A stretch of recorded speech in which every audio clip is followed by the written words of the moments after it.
Fantastic. This is GT racing right now. He's got traction, he's going around the outside of both of them. Maloney! Oh, he's taken Anderson. Anderson's up top here. Oh my God! Big crash. Oh my goodness, half the field's going to get rolled. Second very close. These guys are want to make their way through the field very quickly. Oh, there we go. Oh no! That's massive! This is it! This is over! I can't believe this! Oh my God! God, what?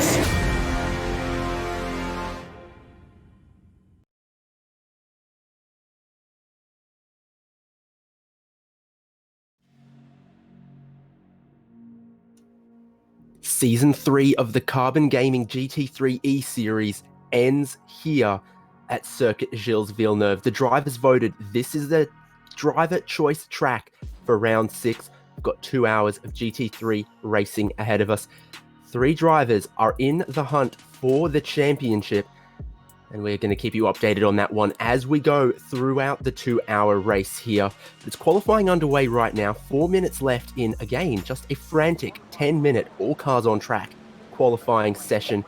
David Haynes here, Cam Dance with me, Jay Kennedy producing. And Cam, still the big mix of GT3 manufacturers, each with their own strengths, weaknesses, and different driver personalities. Kobe Williams with the Ferrari on pole right now. And it's one of the cars that's probably actually going to have an advantage here with the way that it's able to take the curbs very, very nicely. So probably going to be one of the stronger cars that we're going to be seeing up the front end of the field, but who knows what's going to happen because it's quite a long race tonight.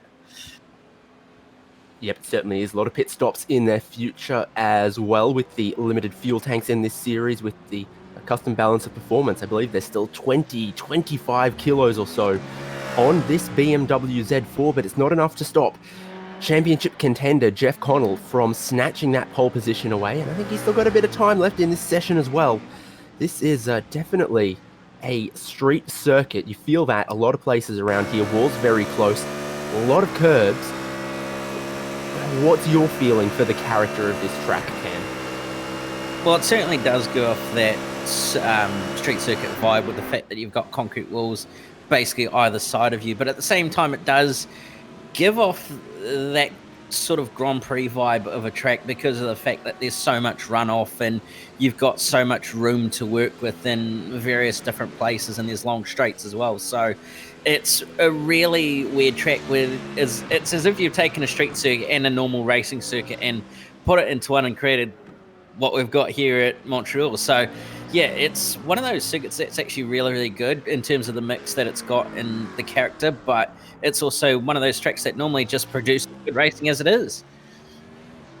Like Bathurst or Albert Park, a public road most of the year, but definitely set out with a race track in mind. So you get a little bit of both. We're on board with Dale Breed. He is down the long back straight. It's parallel to the pit straight, but certainly it's one of your best overtaking opportunities into this final chicane. Also, one of your best opportunities to put your car into the wall very, very tall curbs there. Very, very committed. Dale Breed across the line. He's going to get at least one more lap here.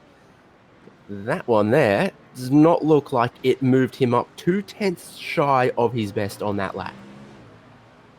Yeah, and that's one of those things about this track is that it's quite demanding to be able to extract the lap time out of it, because you've got to be so committed, using every inch of the curve, every inch of the runoff, every inch of the track in general, and being able to get right up as close as you possibly can to those walls. So it's really a track that rewards commitment, but at the same time, you've got to be aware that you can't be too committed or you end up putting yourself in the wall or even getting a slowdown. So you've just got to try and find that balance between being quick but aggressive at the same time.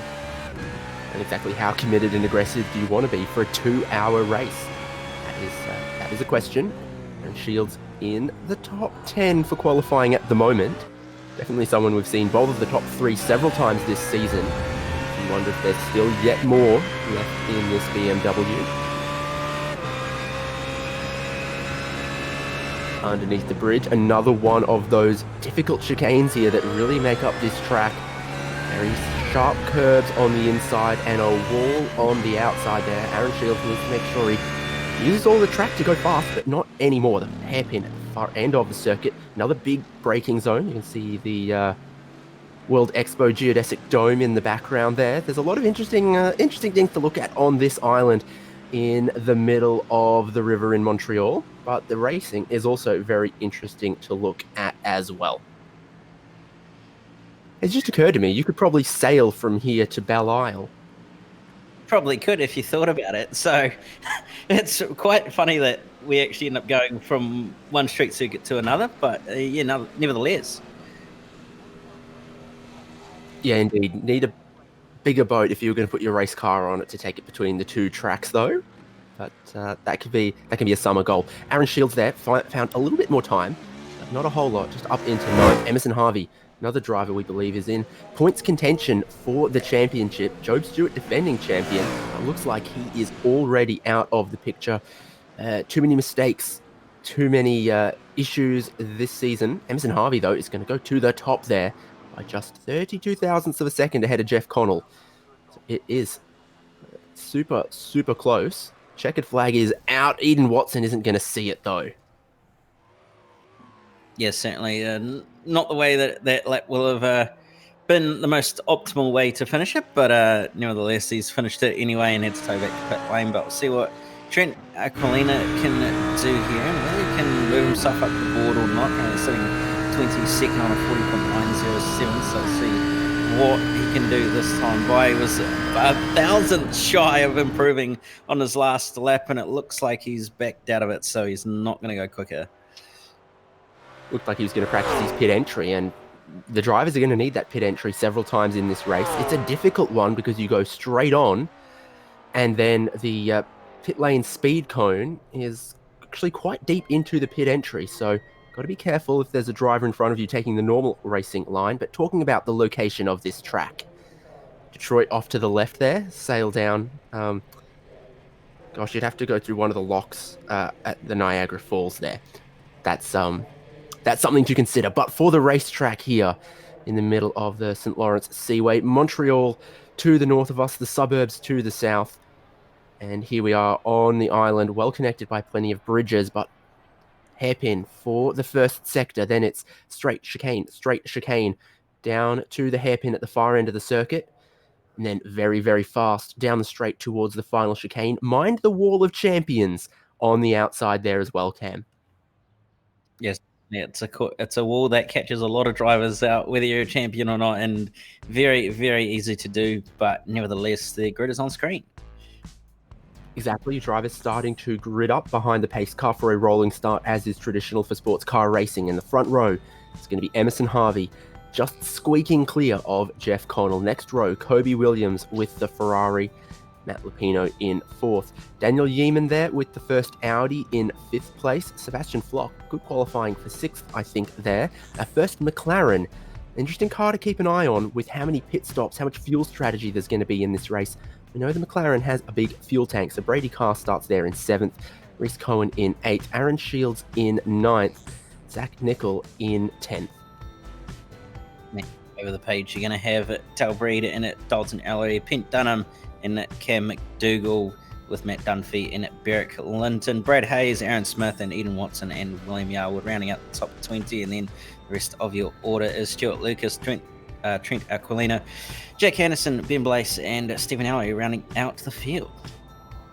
Yeah, we've had a couple more cars retake the grid since some of the previous rounds. So we're back up to about 24, 25 cars for this race start. Still just waiting on Jeff Connell at the front of the grid. And there he appears.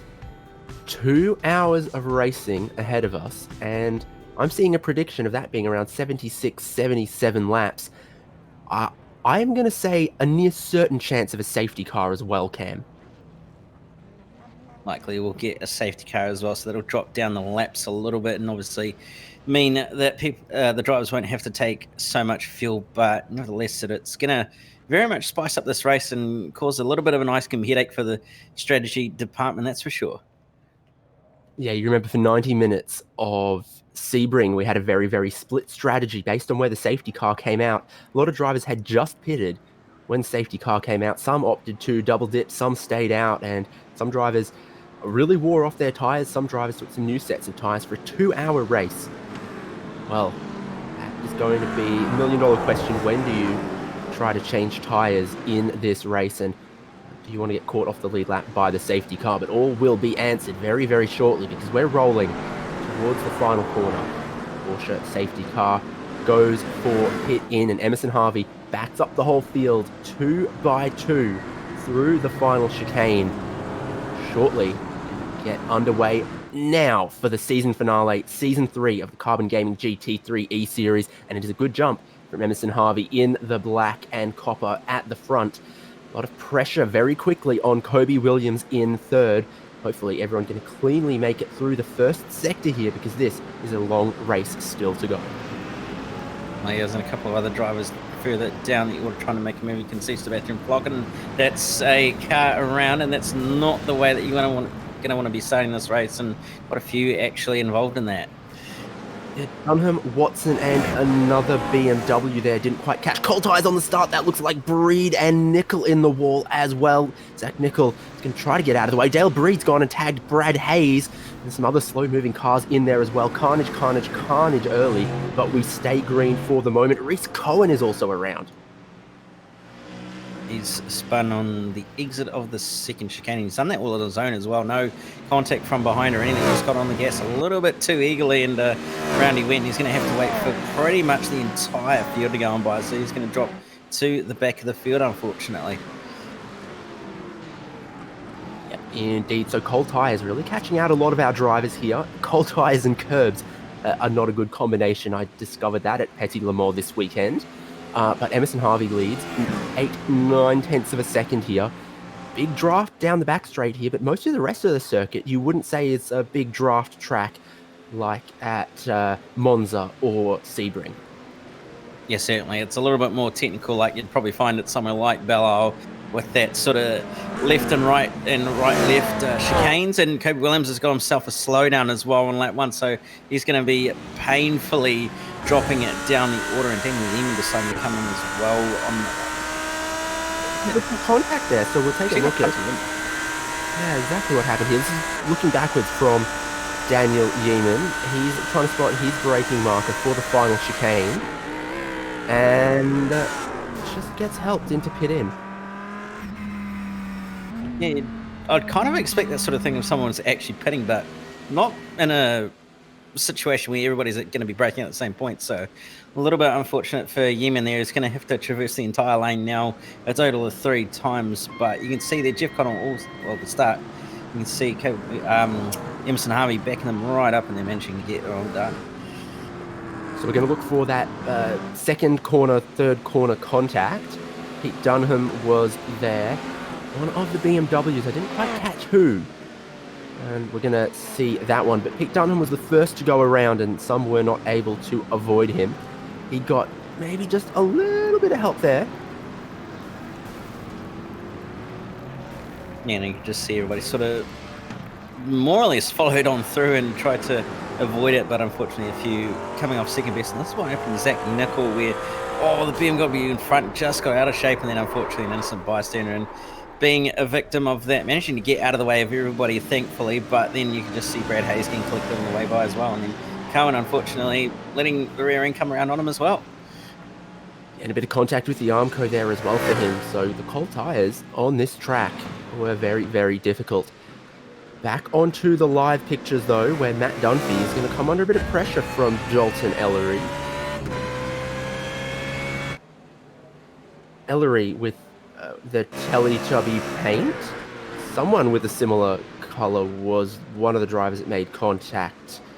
I'm not going to say it was him. Could have been Cam McDougall there as well. Trent Aquilina exiting pit lane, just waiting for the grid to come through. He is now a lap down at least. Kobe Williams, remember, he had a good qualifying in third. He's now back into fifth. Hunting Aaron Shields for fourth here. Yeah, and those top three have actually broken away quite a bit from fourth and fifth as well, by the looks of it, with quite some gap now. So you're going to have a bit of a hard time trying to catch up, but if they can use the strategy to their advantage, they might be able to get back in with a shot of possibly winning, and also if we get a safety car as well. So we'll have to see what Shields and Williams can do, but it's behind them also is pretty good battle as well between Brady Carr and Sebastian Flock as well. Certainly is. We never miss seeing Brady Carr. He is under a bit of pressure. That is a very dented looking car for Dale Breed, but he's kept going. And I think his perseverance might get rewarded when it comes time for the pit stops and if and when we have a safety car. So he's just doing what he can, but you can see Eric Linton just walking him on the straight a little bit there. By about 10 kilometers an hour or so. So Breed doing what he can to stick with these guys, but the straight line speed is very much missing. None of those panels are looking particularly factory for Dan Breed. Yeah, especially that rear wing, which has decided to turn into some bendy carbon fibre. So he's going to be lacking a little bit of straight line speed, but he's not doing too bad to keep up in the corners though. So not really going to be losing out too much through the majority of the track. So if he can hold on, he might just be able to do what he needs to, but Kobe Williams has finally managed to find a way on by Aaron Shields, so he'll be trying to hunt down Matt Lupino, who's just up the road now. Yeah, big dive from Kobe Williams, but I think Aaron Shields kind of knew that one was coming for a while there.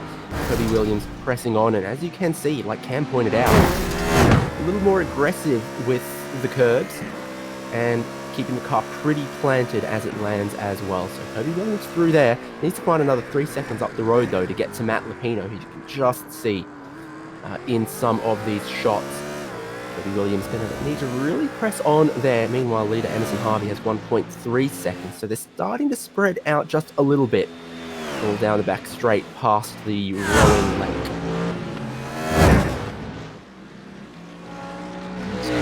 Is going to have his hands full currently at the moment with a little bit of a blinky Stephen Ellery, who's not too far behind, having started all the way down the order as well from 25th. He's done not too bad to move his way up the order, but you can see here a replay of Ben Blaise on the way into one of the chicanes. Just runs a little bit deeper, and unfortunately has to cut across the chicane and take a slowdown. Very easily, very commonly done. Interesting little braking zone there as well under the bridge. Just came in too hot, couldn't make the turn. And that is going to cost quite a bit. Battle still up and down the field in the early stages here. Jeff Connells just closing up Emerson Harvey a little bit. Williams isn't getting away from Shields, and Brady Carr and Sebastian Flock still going against each other in the top 10.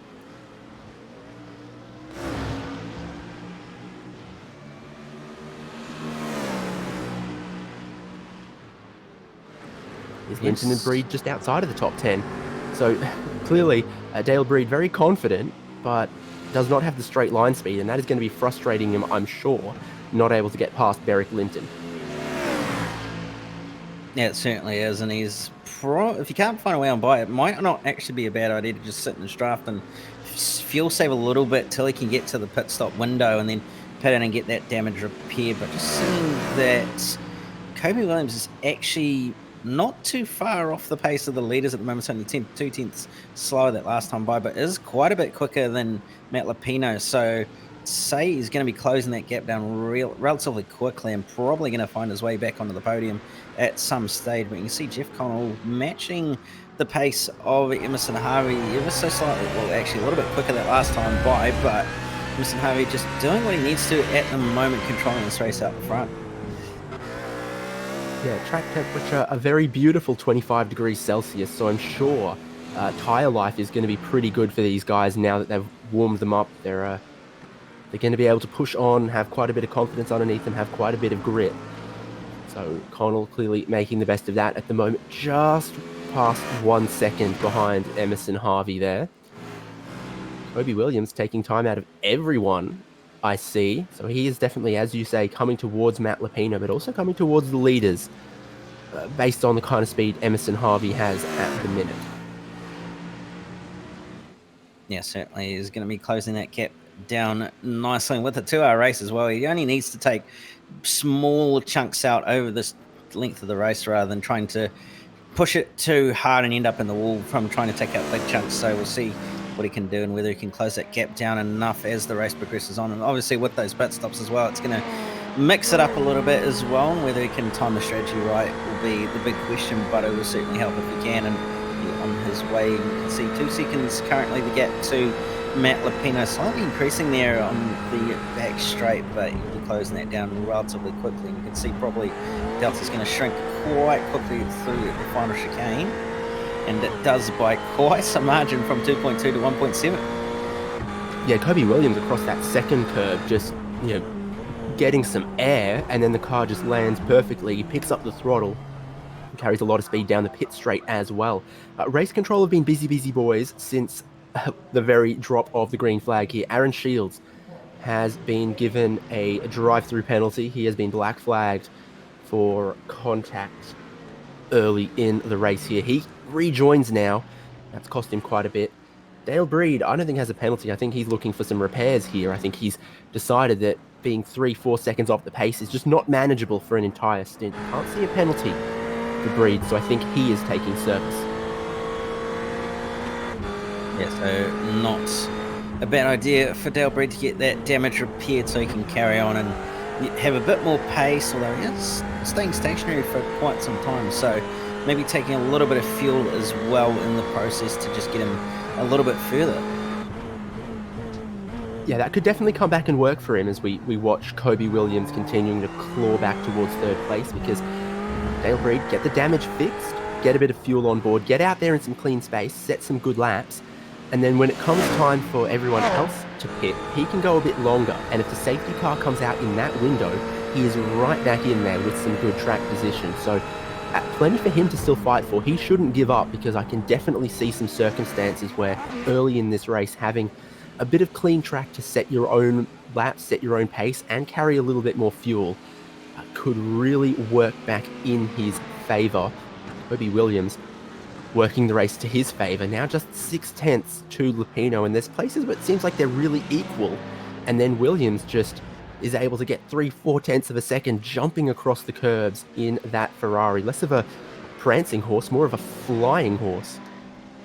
Yes, certainly. It's really able to take advantage of hopping over the curbs here, and it's one of those things about the Ferrari. It's actually really good over curbs in the way that it's able to exert the energy and compress the suspension and everything. So, yeah, it's probably going to be quite an advantage for Kobe as this race goes on, especially as the tyres wear on as well. So, going to be interesting to see what his progress happens. But Aaron Smith's had a moment, just clipped the grass on the entry, and around he's gone into the wall.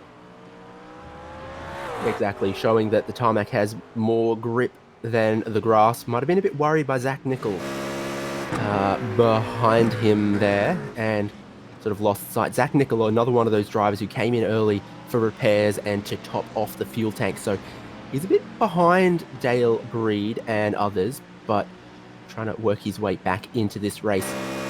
Here's where being within half a second matters for Kobe Williams, starting to pick up a bit of a slipstream down the Casino Straight towards the final chicane, and then real striking distance here. You see Matt Lupino a bit cautious with the curbs. Kobe Williams not cautious with the curbs or cautious with the wall. Lupino looks a little bit worried because Kobe Williams has a head of steam going on. He's going to look down the inside, and I think Lupino actually might have let that one go, Cam. Yeah, it did sort of look that way, that he gifted the position to Williams, knowing he was going to be a little bit quicker and had the momentum out of the final chicane as well. So not surprised that he's decided to let him on by and try and follow him through, but we'll see what happens and whether he's going to have the pace to be able to keep up or not. Here is a replay for William Yarwood. I assume this is not going to be good. So we're looking here. That is a little wide there, but no issues just yet in this lap. And bye. Yeah, it's really odd. He's just suddenly disappeared. So I'd say he's probably done a classic Alt F4 there. Don't know how the Teletubbies sign off at the end of an episode, but that's how he's gone and done it. Meanwhile, I'm going to assume teammate here, Cam McDougall, looking to the back of Matt Dunphy. Neither of these guys have pitted just yet, but McDougall was 1.5 seconds faster on the last lap, so assume it was either a mistake for Dunphy or McDougall has found quite a bit more speed now that they're a couple of minutes into the race. You know, see, tyre temps will be up and so will pressure, so they'll be able to push that as hard as they possibly can at this stage, but certainly going to be trying to push that little bit extra at the moment.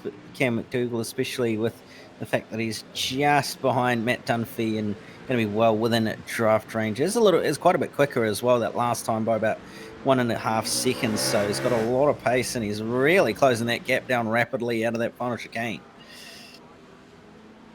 Yeah, they're going to come across the line, and that's going to give us updated times. Pretty well equal on this lap for Dunphy and McDougall. McDougall 0.6 slower than last lap, so he is now kind of being held up behind here. Or he just had an absolutely ripper lap the one before. Being about the same as Dalton Ellery and Aaron Shields just in front of them as well. Yes, certainly. Aaron Shields has a penalty as well that I believe he has served. So he's dropped down the order a little bit as a result of that, but he's going to be on his way back through the field eventually. Yeah, Shields served the drive-through 27 seconds. I don't know what the delta is on that, because the pit exit's actually pretty friendly here, where you get to cut straight to about turn 3. So the delta on a drive-through penalty might be a bit closer to 22, 23 seconds. And actually, because of how interesting the pit entry is as well, you get to cut out a bit of the track when you go through pit lane, despite the pit lane speed limit. So that's how Shields served a drive-through and still finds himself in 8th place.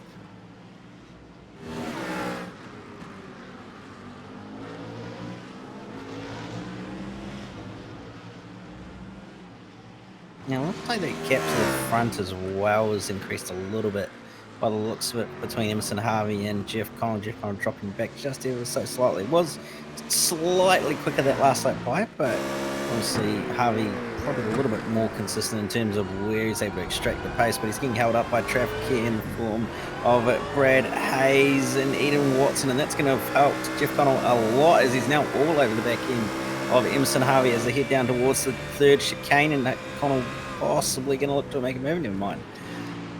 Yeah, forgive Emerson Harvey if he, was a little frustrated there, because Eden Watson slowing to the left-hand side of the circuit trying to let him through. Brad Hayes slowing to the right-hand side of the circuit to try and let him through. He couldn't get past. That each made up their mind on a different solution for letting the leader through.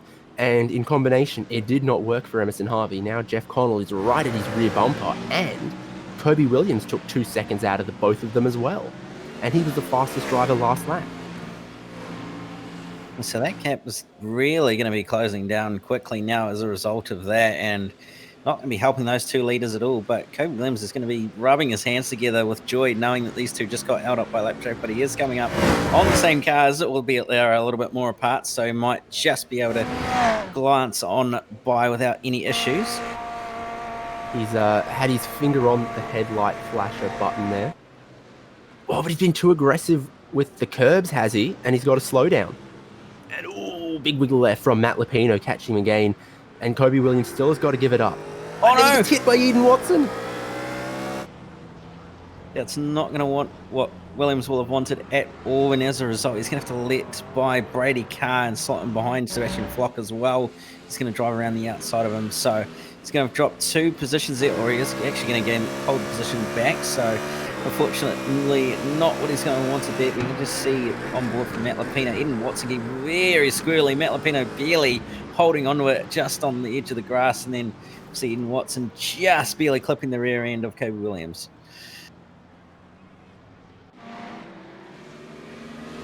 From 0 to 0 a little bit there for Kobe Williams. Was 4 seconds off the lead, now 17 seconds back. He lost a lot of time to all of that. This is the lead where Jeff Connell now is doing well to stick with Emerson Harvey, but it's not the 3/10, 4/10 it was. It's now almost back out to a second. It's still very early going, so if you're within touching distance of the leader, that's just a good place to be until about 30 minutes to go, I think. Yeah, it certainly is what you're going to want come at the end of the race to be within touching distance, but we'll have to wait and see what happens as this race goes on. Still plenty of time left at the moment, just over an hour and 40 minutes, so we'll have to wait and see, but who knows what's going to happen. I know one thing that's going to happen is Eden Watson is going to serve a drive-through penalty for tagging Kobe Williams around. And here he comes, very ginger with the pit entry, and you can see on the BMW when the pit limiter gets engaged, because we get treated to the Christmas lights a little bit early. But, yeah. Forgive Eden Watson, because Kobe Williams was a little erratic trying to give up that time, but Kobe Williams was off the racing line, and then Eden Watson sort of left to meet him. So there you go. Barry Clinton, Jack Anderson battling back and forth here, and Pete Dunham right in the picture as well. BMW, Mercedes, Ferrari. None of them have pitted yet, so this is a real, true, and proper battle. Yeah, it certainly is, and you can see Barry Clinton barely holding on from the Mercedes behind and just doing enough at the moment to hold on, but nevertheless, he'll do what he needs to do at this stage to hold off Jack Anderson, and just behind them, they've got Pete Dunham as well. So I'm probably going to be looking at this and hoping that these two come together or make a mistake at least, and he'll be able to just slip on by without any issue. Jack Anderson, one of the drivers who had no qualifying time, started 23rd. As you can see now, 13th, looking for 12th place. So the Mercedes is proving a good endurance car for him, despite the lack of a qualifying time, or rather poor qualifying.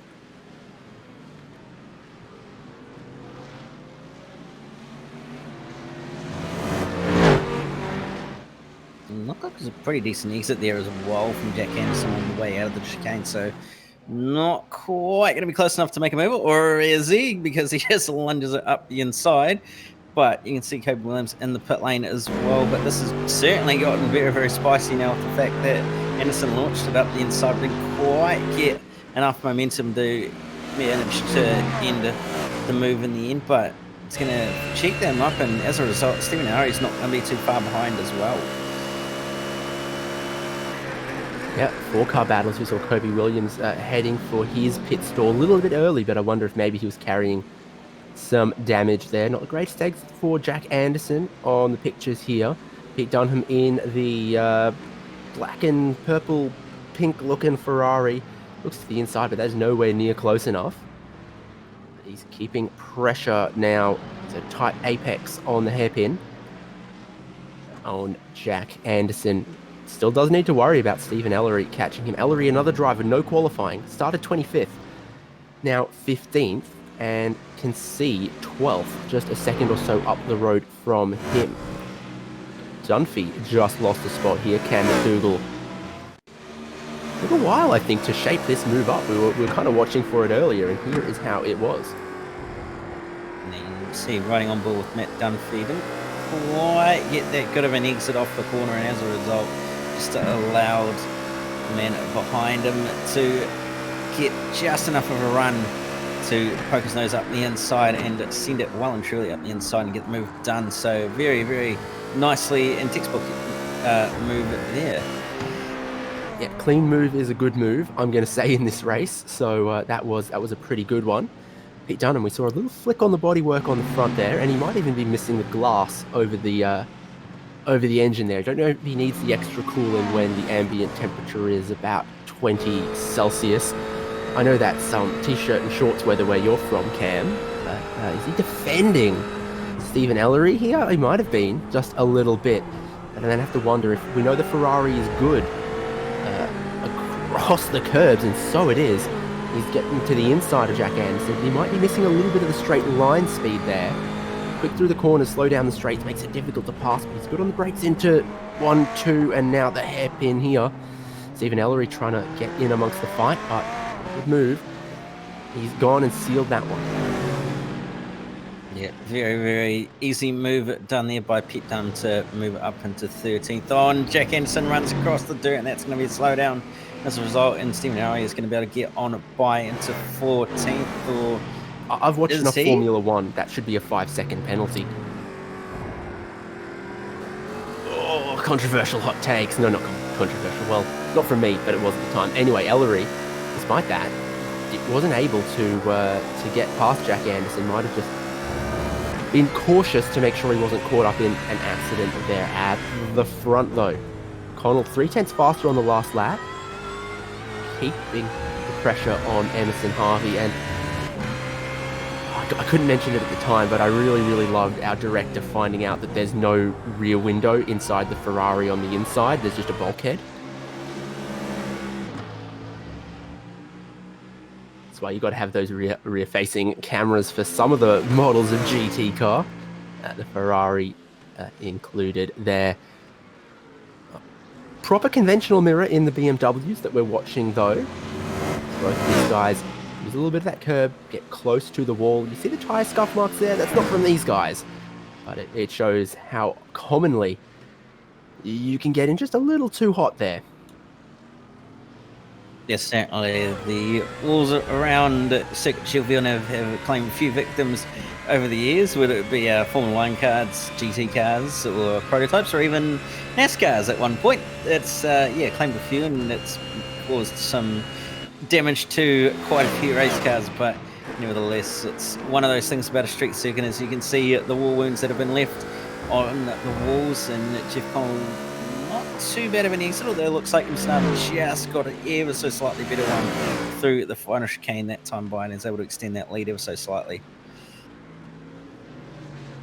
Think about this now, 25 minutes into the race, we've seen that the fuel tanks have been going 35 to 40 minutes. If anyone wants to try to take a short stop early, it might be about time for them. That's one to keep our eye on. A little bit more traffic for our leaders as well, though. Look at the track map, work out who it might be, but Harvey and Connell still within half a second. Yeah, we're going to get a modem simulation replay of something happened to Stuart Lucas here. Was going to be Stuart Lucas, and this is why it's not. Yes, that is an escape room, and it's not the way the track goes. No, it's not. This battle is still on. Berwick Linton, that is an ugly line through the chicane. Jack Anderson's going to try to pounce on it. And who was that? Pete Dunham's gone and cleared out. Meanwhile, Stephen Ellery goes for the pit lane. So Pete Dunham threw it to the head of the pack. Jack Anderson getting past Berwick Linton, and Stephen Ellery jumping for the pits a little early. So starting to see some interesting strategy calls being made by some drivers to get, obviously, out of traffic, or possibly try and get their pit stops done as early as they possibly can. I don't think we'll see drivers taking tyres, but who knows what may happen. Track is only about 28 degrees, so I doubt we'll see tyre changes, but you can see Jeff Connell still pressuring the back of Emerson Harvey, and has done for pretty much the entirety of this race. Was a little bit slower that last time by about 2/10, but we'll wait and see whether he can get that job done. Possibly he is sitting behind and saving a bit of fuel as well. But you can see Stephen Allo finally coming out of pit lane to get his first pit stop done. Yeah, 20 seconds of fuel or so. He comes back out in 19th place. And we learnt that if you do take the tyres early and then the safety car gives you all of that time back, that can be a clever move. The other alternative would be pitting under safety car to take those tyres, but saving it till too late can be costly, leave you a little bit exposed. In place, Dale Breed have both been trying to cut their way back through the field. Dale Breed, I think, just made a pretty solid move. Remember, that car was real beat up. Now he's tidied it up, trying to come back through the field and then overcut, go a bit longer on the next stop than everyone else. Yeah, and that's probably not going to be too bad of a move as an overcut, especially with the fact that traffic is going to be playing such an important role. If we can get a few nice clean laps and clean air under his belt, he might be able to jump a few drivers ahead of him. He's currently in P15, so he's not doing too bad considering what's happened in this race to him.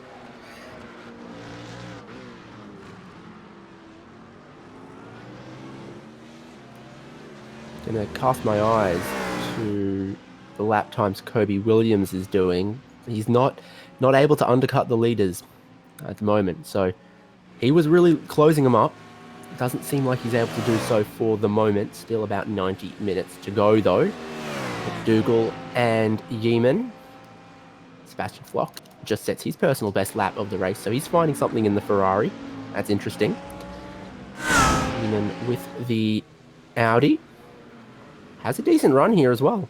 Dalton Ellery just set his personal best lap as well, so a lot of guys going fast now they've burnt the fuel off. Ooh, that's wide. And Yeeman goes through. Yeah, easy move there for Yeeman, who's managed to take advantage of that mistake from McDougall. He's running a little bit deep into turn one, and as a result will drop in behind, but nevertheless, it's still plenty of racing to go. Matt Lupino sitting in at third at the moment, not too far off the leaders at this stage, about 8 seconds, so starting to lose that gap, unfortunately. Did a 36.6 last time by, so still matching the pace of the leaders by a little bit, and still a little bit quicker than those behind him, so might be okay to get away with the podium here if he can hold on to it. Emerson Harvey leader on the lane. That's interesting. A little bit early, but that's a strategy call there. Harvey gonna have to trundle all the way down to find his pit box because he had a good qualifying.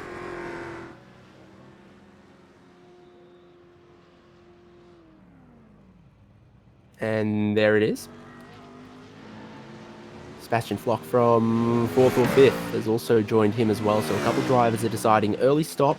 Good idea. Jeff Connell continues, though, in the lead. So what kind of pace can he find right here? He's pretty quick at Monza, wasn't he? This is a bit of a different circuit.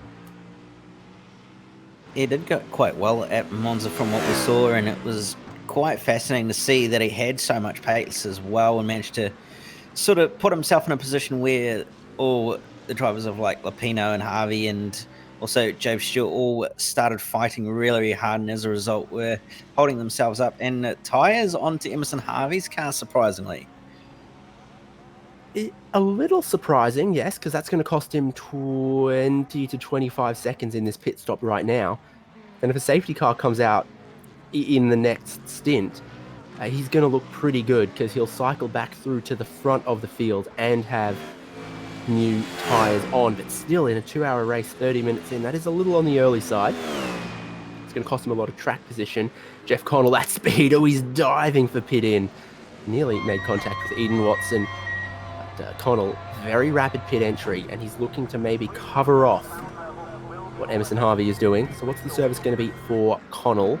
Matt Lupino joins him as well. So for... Oh no, Emerson Harvey's looped it on the outlap. Cold tyres, and that's what Shields, I think, did on the first lap of the race. Emerson Harvey, very, very costly mistake with cold Pirellis. Yeah, and he's been sitting there for quite some time trying to not pull out in front of everybody, and try and do a 50-point turn, so that's going to really hurt him big time there as a result, and that's probably going to hurt the tyres a little bit as well with that slide, but we'll have to wait and see what happens. But this will definitely help Jeff Connell a lot, and also Matt Lapino, pretty much everybody else behind. No tyres for Jeff Connell either, so he goes straight back out and will have a quite substantial lead as a result. You mentioned that sometimes the McLaren can just go 1 or 2 laps longer. Pretty good with the fuel, pretty large tank. So Brady Carr has stayed out to inherit the lead of the race. Still going to need a pit stop rather soon. But a McLaren leads the way in Montreal. Dalton Ellery also up into second, but not far ahead of Jeff Connell, who has now made a pit stop, 24 seconds of fuel. Yes, that looked like it was also tyres for Matt Lapino as well. So the two teammates of Lapino and Harvey working together to do a similar strategy between the two of them. No tyres for Shields though, which is interesting. So probably doing an alternate strategy and probably being, I guess, the guinea pig in the team at the moment is Shields, with the fact that he's not going to be taking any tyres and his pit stop to see whether it was going to be worth it or not. But we'll have to wait and see what happens. But Brady Carr comes into the lane from the race lead, and Jeff Connell is going to resume that race lead eventually. Yeah, we think so. What about Ellery? He's not going to be able to go much longer, is he? No, he is not. So after 35 minutes, he's also going for the pit lane. Jeff Connell is going to come through the chicane there and very, very shortly inherit the race lead. What a costly spin on the outlap for Emerson Harvey, I think. Yeah, it's certainly not going to be any help to Harvey, and he's dropped well down the order as a result. He's in behind Dale Breed currently, so he's dropped well and truly down the order and has lost a lot of time as a result. So he's not really going to be finishing up the order, but if there is a safety car, he might just have his race saved, but we'll have to wait and see what happens and whether he can recover back into a solid position. Breed goes for pit lane. Emerson Harvey goes for Second. pit lane again. Whoa. Can only imagine that might be for pit lane speeding in his last pit stop. So insult to injury, or is it injury to injury? That is no good for Emerson Harvey.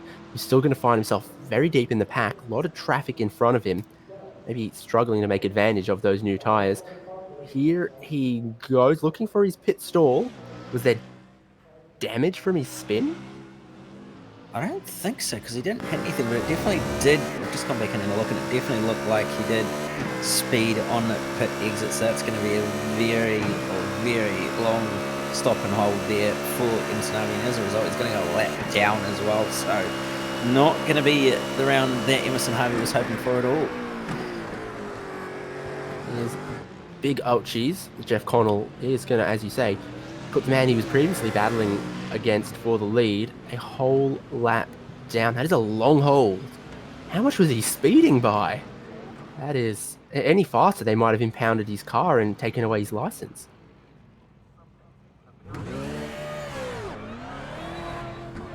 Well, the pit lane speed is 64 kilometers an hour, and when he got to the cone, he was doing about 80 kilometers an hour, so a little bit over, but not too much.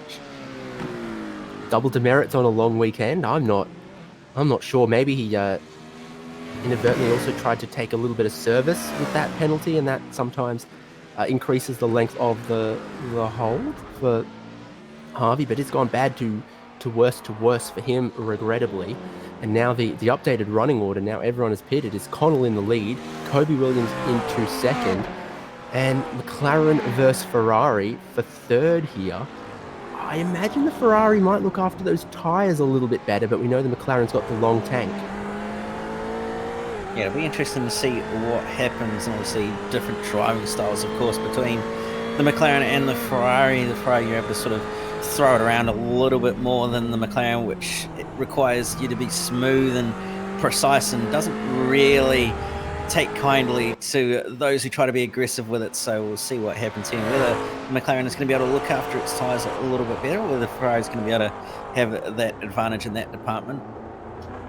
Can you believe it took nearly 40 minutes of this race before we had the McLaren flame cam? But here it is, looking backwards from Brady Carr at Sebastian Flock. McLaren ought to be good in a straight line, long legs from its turbo V8. And the speed's pretty equal, as you see Sebastian Flock almost drops back a little bit. But when they come into hopping across the curbs, that is where the Ferrari makes its bread and its butter. A bit of a wiggle from Carr. And Flock is still absolutely with him, just a couple tenths back. It looked like Carr actually hit the wall, and I think he did actually, so might end up suffering with a little bit of damage there as a result. But and Flock giving him a bit of a bump on the exit of the corner as well, as Carr struggled to get off the corner. Oh, different angle, same beautiful visual. I think that kind of shot to the bumper in Montreal is called Bienvenue or something. So just giving a little hello there. Different apex speeds at the hairpin. I think Flock is definitely looking a little faster at the moment. The McLaren is difficult to get past and get around. Zach Nichols on the lane for a second time, but he made a very early stop in this race because of the damage. So he's back.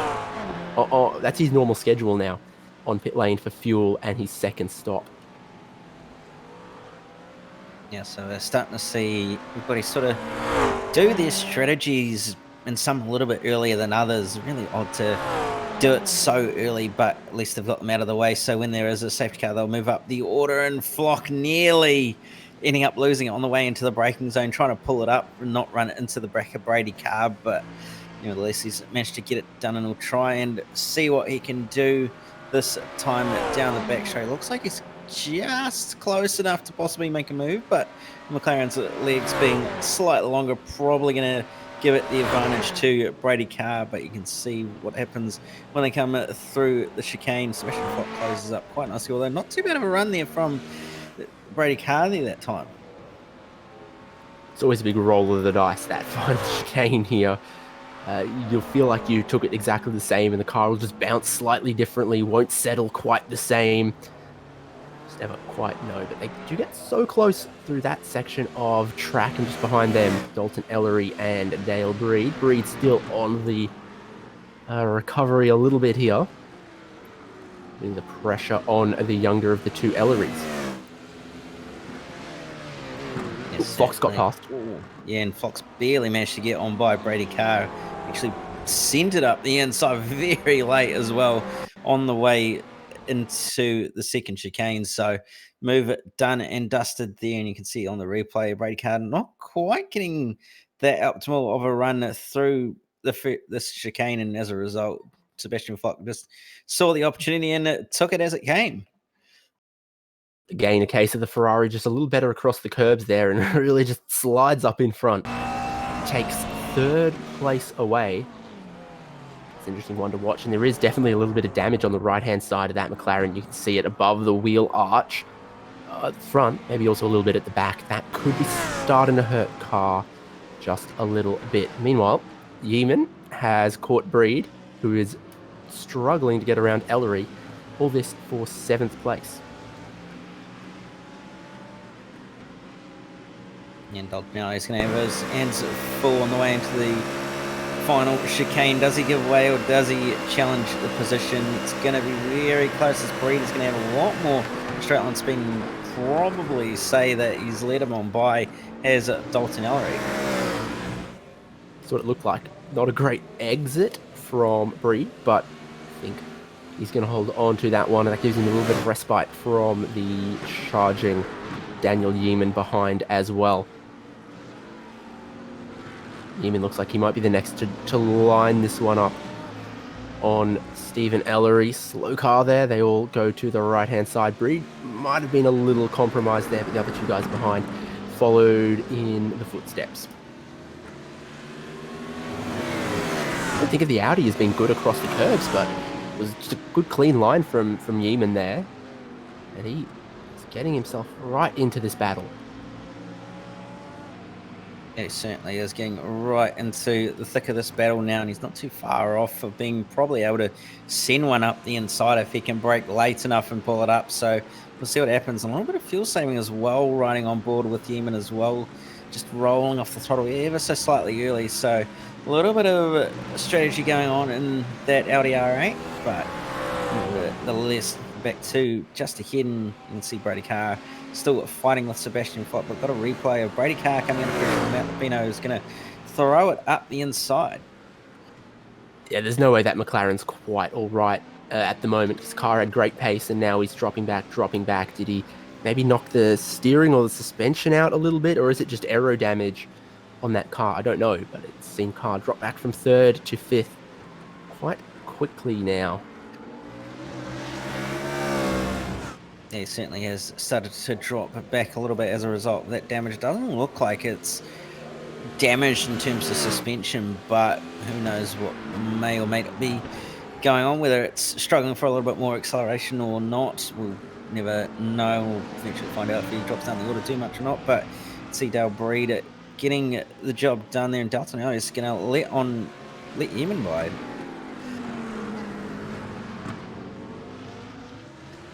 Yeah, so he is. He might have even had a slowdown or something there, because he dropped a long way back. He is Harvey, 17th place. He was 18th. They just made the move for 17th. A long fall from glory for Harvey, who was leading this race. Next car he's got to line up is Ben Blaze. And Harvey still off the lead lap. Really needs to figure out some way to get back on the lead lap, so a safety car can get him back in this, because otherwise be relying on a wave around or staying out, and all that continues to put him on the back foot. So easy move there against it was not Jack Anderson, it was Ben Blaze. Jack Anderson is next for him.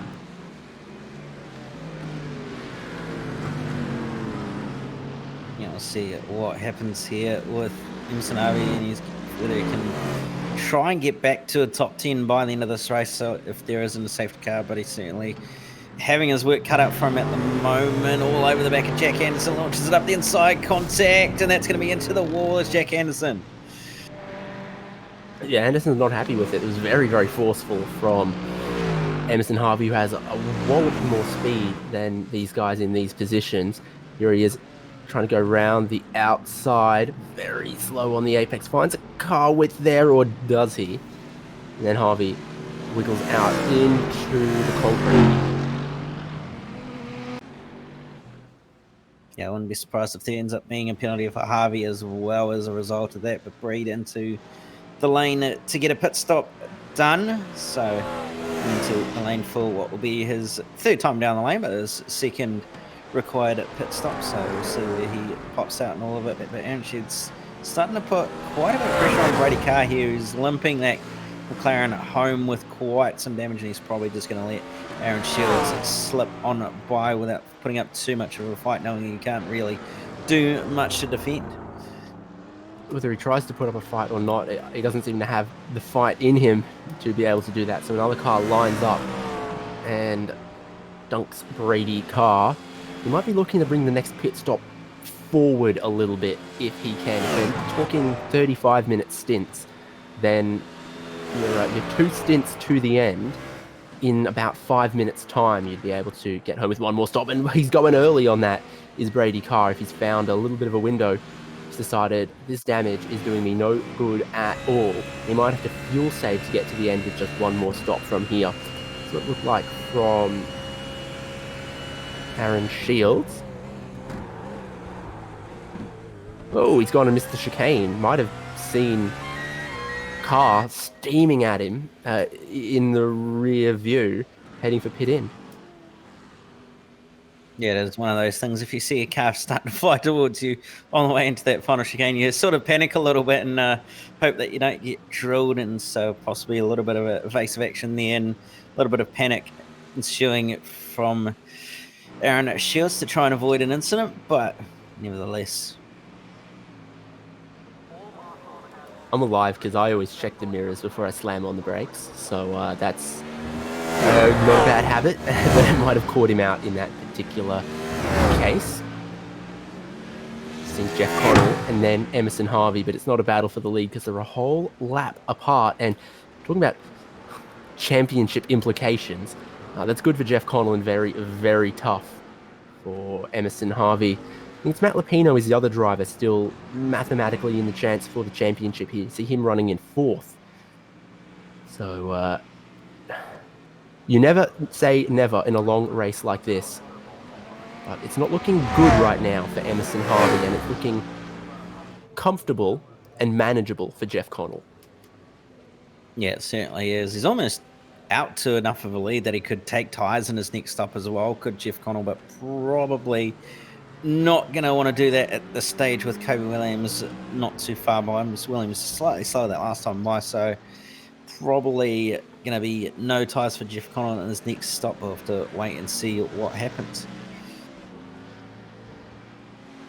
I think this next stop is when I would take tyres, because, you know, if someone jumps you because they haven't taken tyres yet this race, then at the end of 2 hours, they're either going to be very, very vulnerable, or they'll have to take tyres on the final stop and you'll jump them then. So I think 2 hours is a big call to take no tyres. So if you're going to at some point, about halfway is probably the best way to do it. Yes. Nickel and Breed, who has made a second stop. In fact, both of them have, and Breed is still behind Zach Nickel in the McLaren. Yeah, so Breed possibly losing a little bit of time in his pit stops, or possibly losing a little bit of time in traffic as well in his out lap or in lap, but nevertheless, Zach Nickel doing what he needs to at this stage, but coming under a lot of pressure from that BMW Justin behind him as well. So we'll have to see what Dale Breed can do here and whether he can find a way on why that very quick McLaren. And Brady Carr's not too far behind as well, and has a nice clean car now after taking repairs. So he's going to have some pace once again. So I have to be careful not to fight too hard, because Cullen is also not too far behind car as well. So you remember Jack Anderson in the wall at that section of the track. They have given Emerson Harvey a drive-through penalty. He's going to have a drive-through penalty to serve already off the lead lap. Deemed at fault for that one. Yes, that's going to be another trip down the pit lane and another lap lost as a result. He's going to drop well outside the top 20 at this stage as a result of that too. So not going to be the round that Emerson Harvey was hoping for, and really is going to diminish his championship as well, that he's going to possibly lose depending on what the point situation may or may not look like. So have to see what he can do, but he's going to have a hard time recovering from here. Certainly, here we go. Nickel, Breed, Brady Carr, Reese Cohen, all battling over 11th. That's an interesting one to take a look at through the first sector. Just off the lead lap. But Jeff Connell is still going to need another stop. These guys will get at least temporarily back on the lead lap. Breed's looking for a gap where one doesn't quite exist yet. He's been wanting to get that move done, because suddenly he's under pressure from a renewed, reinvigorated Brady Carr. Damage fixed on that McLaren from what I can tell, and possibility he might have taken tyres at that stop as well.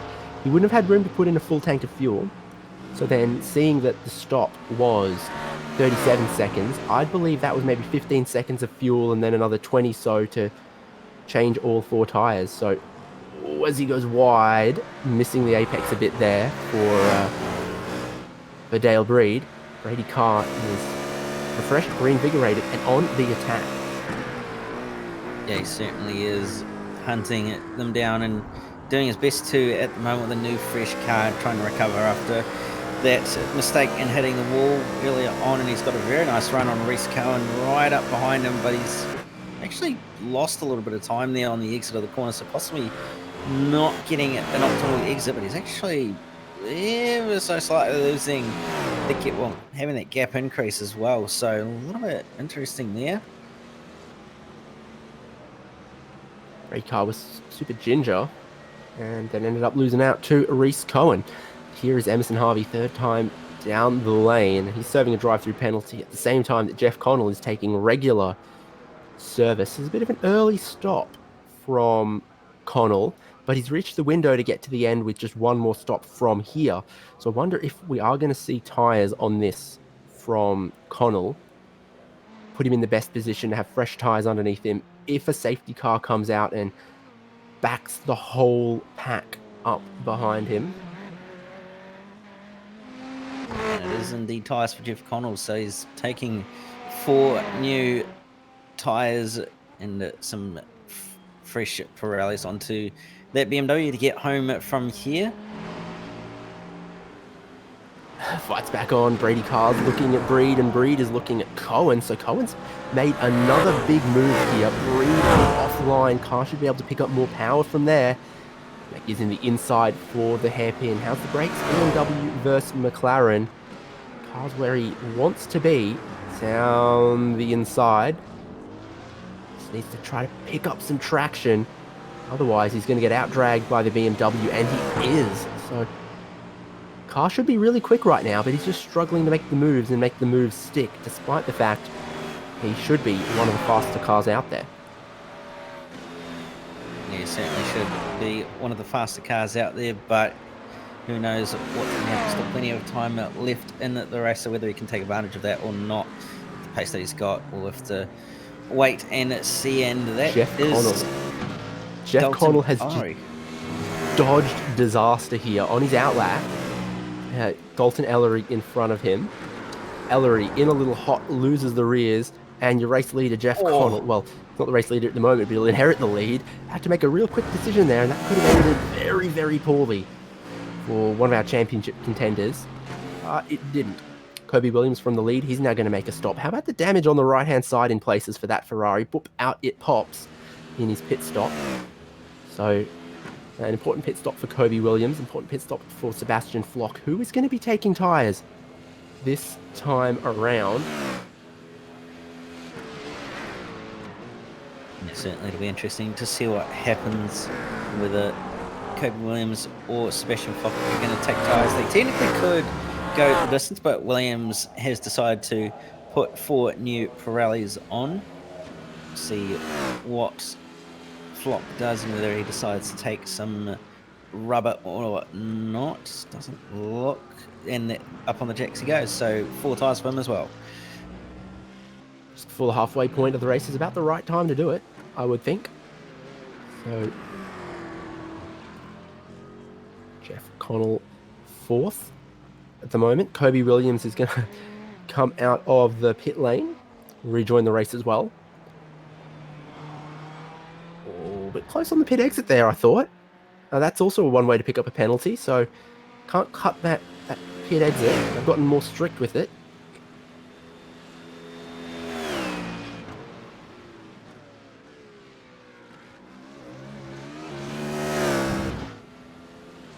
Here's Emerson Harvey, who is very critically back on the lead lap right now, since Connell took a pit stop and with tyres. But how much... No, Harvey's going to be able to... Gosh, I don't know how much fuel Harvey's got on board right now because the stint count reset when he served the drive-through penalty. So he'll be hoping for something. We'll see what happens. Nickel and Cohen. This battle continues here. Sebastian Flock right in front. Brady Carr right behind.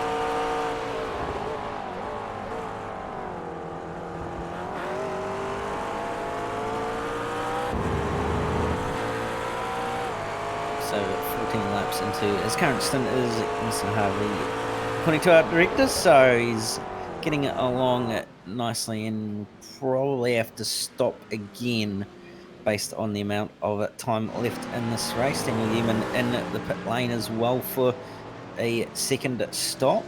And you can see this train of cars is just was quite long, and you've got the likes of Flock just ahead, Zach Nickel, and then Race Cohen and Brady Carr at the tail of it. So it's a little bit of a McLaren sandwich, but at the same time it isn't quite. So we have to see what happens here. Nickel nearly hitting the wall as well. Remember when Flock and Carr were battling over third place? Now they've both pitted, but a couple laps apart. Flock critically at the head of this battle, and Brady Carr really unable to clear Nickel and Cohen. So I think this plays out really, really well for Sebastian Flock. He's in a good spot. He's got new tyres. And a couple cars ahead of him, including Lapino, Zoltan Ellery, Cam McDougall, yet to make a second stop. Pete Dunham as well, yet to make a second stop. And he's getting away from Zach Nickel, who's holding his key rivals behind. Certainly, and he's going to be wanting to try and extend that gap as Flock as well. And you can see Cohen look to make a move there on Zach Nickel, but couldn't quite manage it and decided better of it as well. But we'll see what happens here at the hairpin as he's got a nice run. Has it Cohen on Zach Nickel, and he's going to launch it up the inside well and truly got the overlap. Actually had to back it, do 2 turns. Oh, and contact between Nickel and Brady Carr. Yeah, door-to-door contact on the apex there as Nickel kind of squeezed down on Brady Carr a little bit. We saw damage on the right-hand side for Brady Carr. Is there maybe damage on the left-hand side? Still a McLaren drag race down to the final chicane, and Nickel pulling a little bit in the slipstream. Carr still has the inside. Nickel goes around the outside. Wow. Solid back and forth between both of them. Yeah, certainly. Would have thought that Brady Carr might have had the advantage, but Zach Nickel managed to get the job done around the outside, and then managing to take the position off him. It was a little bit of a flash of the headlights as well from Brady Carr on the way down the front straight, but nevertheless, it looks like he might just be able to come back on. Not quite. He's trying everything. It's not getting around.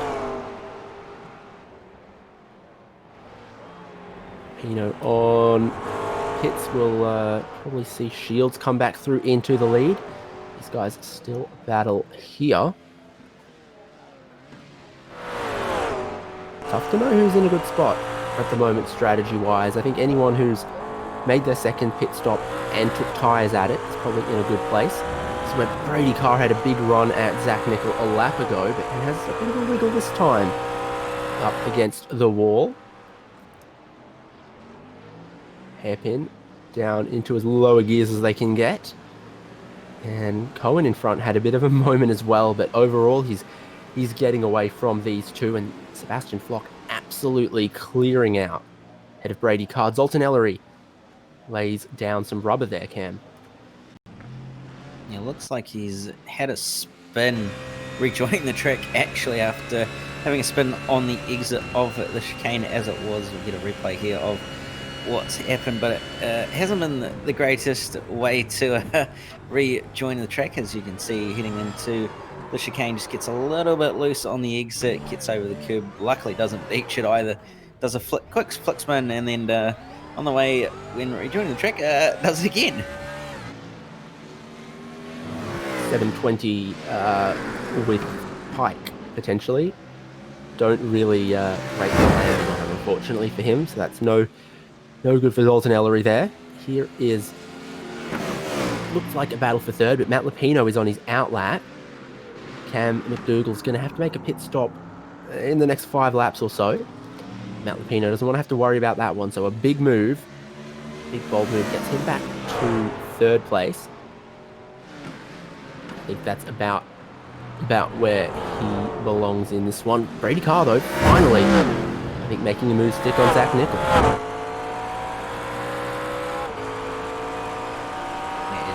Managed to close that gap, well, managed to get on by his Brady Carr, so another position gained, and he's got Stephen Ellery just in front of him as well, so he'll be wanting to try and get on by quickly, as he does it right there with the fact that Ellery lets him on by, but he's got Ben Blaze just up the road, and Rescarn's managed to extend that gap as well.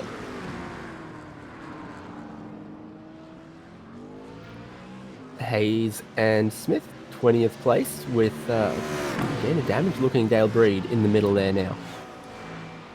Or is it just dirty? Hard to know. But Brady Carr in the McLaren, Zach Nickel in the McLaren. They've sorted that one out. There's Emerson Harvey trying to grab another spot. because Daniel Yeaman pitted just 3 laps ago. Put on a new set of tyres. They might have been cold for a lap or two, and now he'll be able to pick up a little bit more speed with them.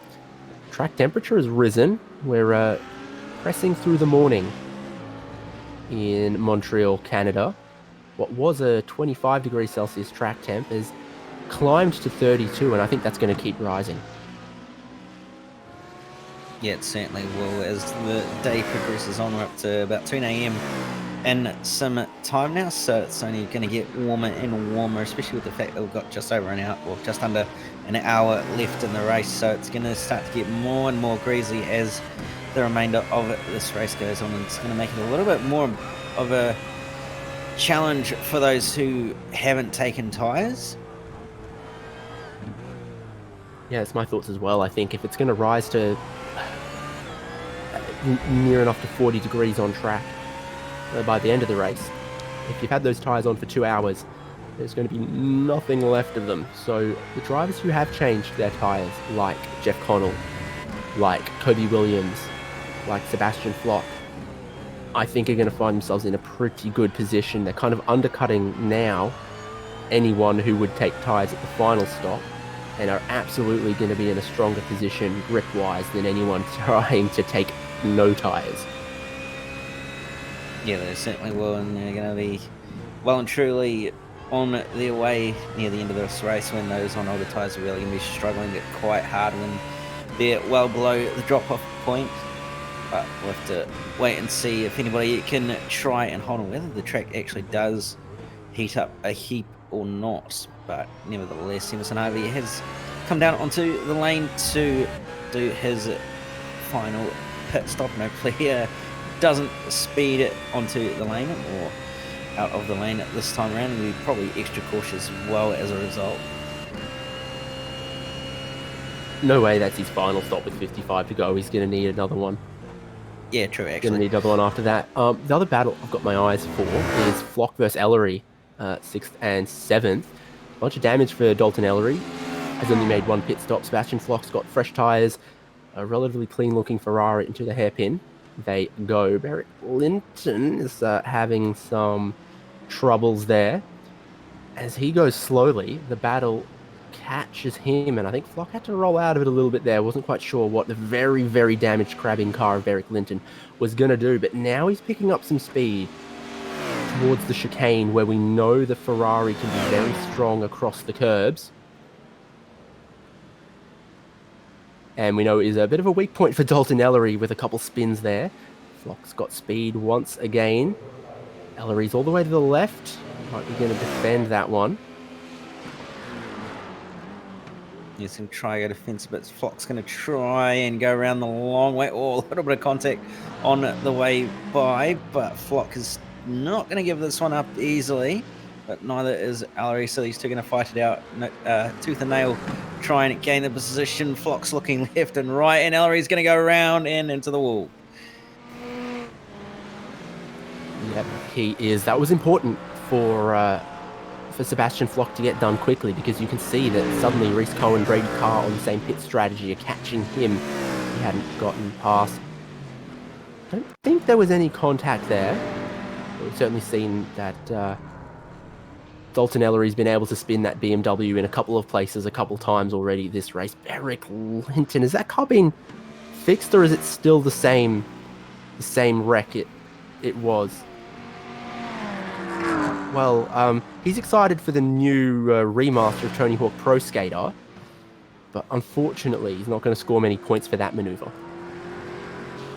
Yeah, he's certainly not going to score many points with the repair team, and that's what actually caused the first part straight into the wall after losing the rear end, and as a result it was already crabbing, and then couldn't quite turn left very well, and as a result tried to do a sick grind, as they say, but didn't quite manage to score enough points, so unfortunately he's had to bring it back to pit lane, and he's managed to get a nice fresh car. I think it might have been a wall ride, not a sick grind, but either way, definitely damaged his car, didn't help him at all, and he's had to take service for that one.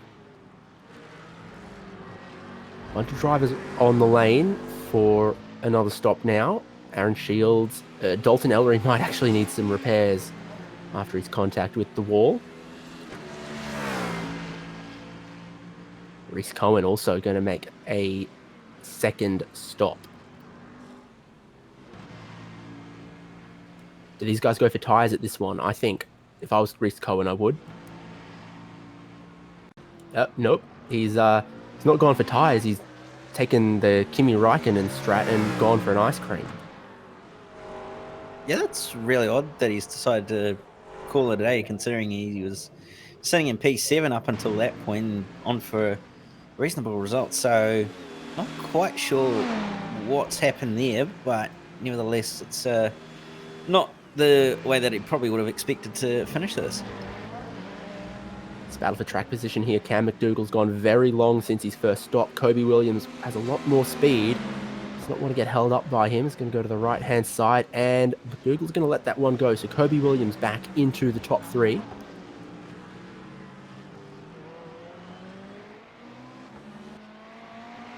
Shields and Yeaman have gone back and forth at the hairpin there. I think Yeaman's just taken the spot away, but I'm not sure it happened at the same time as McDougall and Williams. You look like it was actually quite an ambitious move from Shields to launch it up the inside of a little bit of contact on the way by as well. Yeah, Shields was on the outlap on new tyres as well. We know that is kind of tricky. Car a little unstable in those circumstances. Really doesn't like jumping across the curbs either. And here is what happened. Yeaman leads Shields.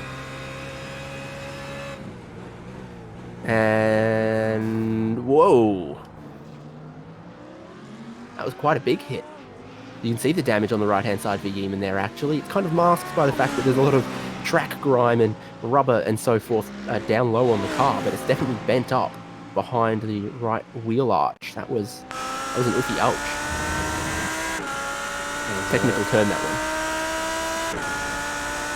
It certainly wasn't the most ideal way to make a maneuver, and it's probably not the way that Yeaman will have wanted that car to be looking at this stage, with the fact that he had a nice clean car up until that point as well. So gonna be traveling on with a little bit more damage at the moment, but not going to be a move this time by from Aaron Shields. So decides to be a little bit more sensible about it, but Cam McDougall decides to come down onto the lane to do another pit stop, and we'll see whether Aaron Shields is going to be able to out drag the Audi of Daniel Yeaman or not. Looks like he's got a fairly decent run on the way down to the final chicane, but whether Yeaman decides to give away or not is the other question. He doesn't, and he's going to try hold it on the outside, but not quite going to be able to hold it. No, it wasn't space for him there. Looking here, Emerson Harvey trying to get the lap back here. Harvey's last lap, 36.5. Jeff Connell's last lap, 36.7. So Harvey's definitely got a bit of speed right now. Dearly like to get himself back onto the lead lap. Dougal, who pitted from 4th, is taking tyres, and that's dropped him down here to 11th or 12th or so. Let's put Flock back up into 4th. Brady Carr back up into 5th.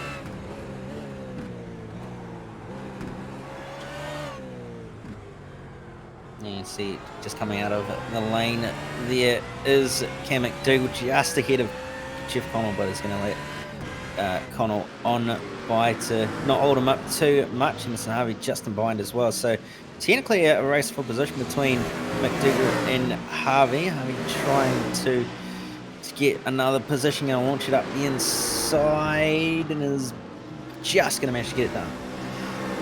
Yeah, helped by the fact McDougall's on some cold tyres right there. Emerson Harvey at speed, making that one look relatively easy. And then still needs to look forward at Jeff Connell. Connell got a bit deep into that chicane there as well. That's going to help Harvey really close up, try to pick up a slipstream, which is what he's going to need to do to get back on to the lead lap and have any chance at taking the championship.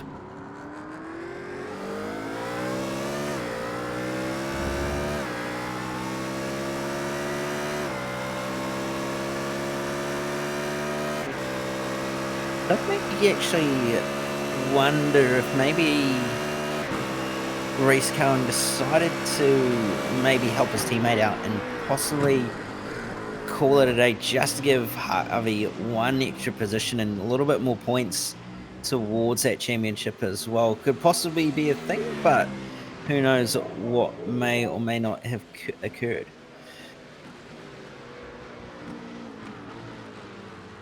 So still watching this one. Jeff Connell, your leader. Emerson Harvey, 10th place now.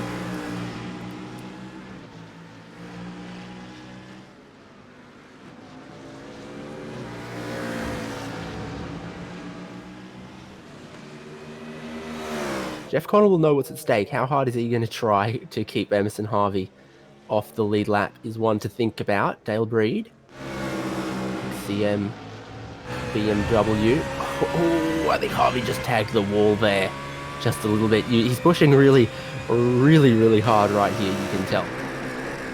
Yeah, he certainly is. It did look like he did tag the wall just ever so slightly, but his next position again is just at the hairpin now, so a little bit up the road from him. He's going to have to work extra hard to try and gain that position from this point on, but who knows what's going to happen and whether Jeff Collins is going to be able to do enough to hold him behind as well is the other question.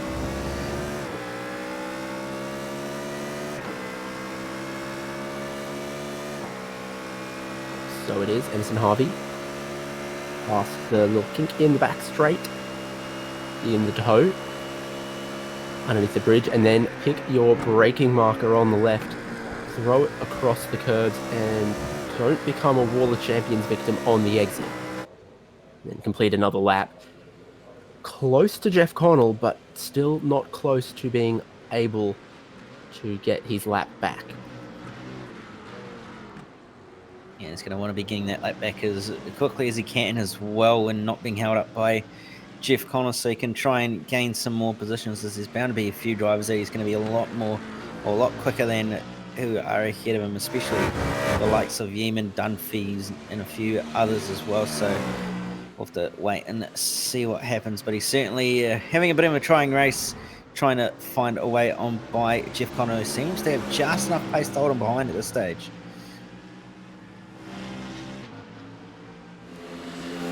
Yeah, Connell's got good speed at the moment. Really, he's faster than everyone else on track except Emerson Harvey. So really, you're once again the two fastest drivers on track. So Harvey's wants to get back on the lead lap, but he's not losing a whole lot of time where he is right now, as Zach Nickel goes for a third pit stop with 44 minutes to go. I sincerely doubt that is going to get him home. So Nickel, from the early damage repairs needed, has set himself up for a splash and dash at the end here.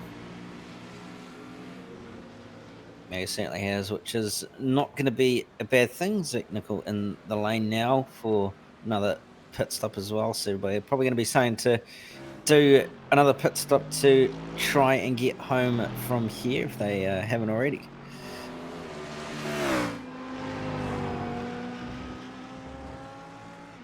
Still some close battles as Harvey's gone down the inside and gotten that lap back. So Harvey past Jeff Connell, had a good run out the final chicane, good run down the straight, threw it down the inside, and I think Harvey had expected that one for a while, definitely saw it coming. So here is the replay. Harvey, great run off the exit, throws it across that second apex. Car lands well and he picks up the throttle and he realizes this is my time, and there it goes. Yeah, so back onto the lead lap is Emerson Harvey, and he'll be hunting down those ahead of him. Matt Dunphy next up on his list, and a lot quicker that last time by as well was Emerson Harvey. So we'll see what he can do and whether he can gain another position or so, and the caution flag is out. Very, very critical timing then for Emerson Harvey, because we are going to have first safety car of the race. It is going to have to pick up Jeff Connell. Emerson Harvey, I think, really should be pressing on right now so that he doesn't get caught. We're riding on board now. Lights are on for the Porsche safety car, which is going to wait and try to find Jeff Connell, who is just coming to the final chicane now. Emerson Harvey's not pressing on. He's going to stay on the lead lap. He's not racing on. We're thinking maybe he's trying to save some fuel so he can get to the end with one stop from here or something. But away goes the safety car out pit exit. And Jeff Connell is presumably going to be the first driver who has to wait behind it. Presumably Emerson Harvey gets waved around. At this point, you see some other drivers in front of Connell getting waved around. Here's Harvey. Still hasn't caught the safety car yet.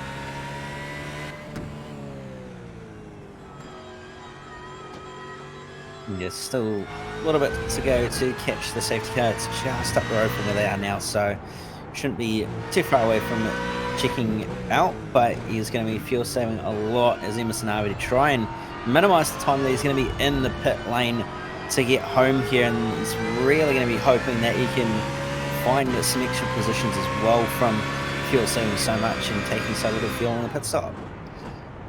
So Harvey's going around the safety car. Jeff Connell is first in the train, and then eventually Matt Lupino and Kobe Williams and join him as the top three behind the safety car. Bit of lap traffic mixed in as well. With 41 minutes to go, you are a big question mark to fill up behind this safety car and get to the end. I guarantee you someone's going to try it, but depending on when we go green, longest I've seen anyone go is 22 laps on a fuel stint. Right now we're 25 laps to go. It might be 23 laps to go when the safety car pulls off, and at that point they will have done another lap in addition to that behind the safety car. So much cars are getting waved around right now until we're just going to have our top order in line behind the safety car. Pit lane should be open right now as well. Yeah, so it's going to help. Actually, don't quote me on that. I'm not sure. I think it opens just as the safety car passes the pit entry, if I'm not mistaken. So it's going to be very, very close for some of the drivers to pit now. They'll probably end up getting a penalty if they did, but looks like no one is in the pit lane yet, but it'll be interesting to see who comes in. So Connell comes in, Lupino, Zach Nickel stays out, Williams stays out, and Beric Linton decides to come into the notes, decides to stay out as well. Huge gamble to pit right now, and you'd only do it if you thought you could get to the end, I think, or if you're down the order, you use it as the opportunity to top off the fuel. So Connell, Lupino, Flock, Brady Carr, all on pit lane, and Kobe Williams continues. Lights stay on the safety car, so it's still 2 more laps till we go green, and that is probably good news for everyone topping off their tank right now. Some of the McLaren guys, this is where they're going to shine. Brady Carr and others. Yes, certainly. It's going to certainly help them, and Jeff Connell's actually lost out to Matt Lupino in the pit stop phase. So Lupino is the effective new race leader. Yep, certainly is. We're going to take a break here on SimSpeed TV and come back before we go green flag racing to bring you all the way to the end of this Season 3 of the Carbon Gaming GT3 E-Series. Quick break right now, and we'll be back for the conclusion of this race and the conclusion of this championship.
fantastic. This is GT racing right now. He's got traction. He's got rid of the outside of both of them. Maloney. Oh, he's taking Anderson.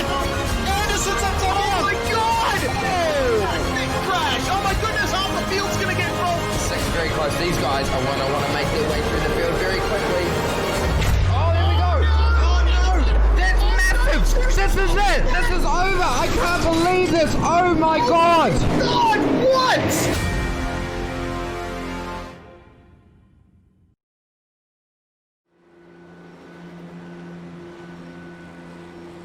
We're back at Circuit Gilles Villeneuve for the final 33 minutes of Season 3 of the Carbon Gaming GT3 E-Series.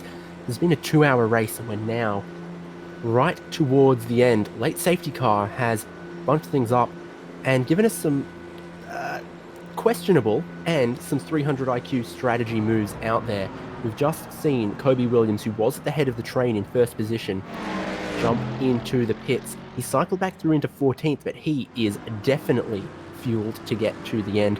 Some of the other guys who pitted 2 laps ago under this safety car when it first came out are a bit more of a question mark, but definitely could get to the end.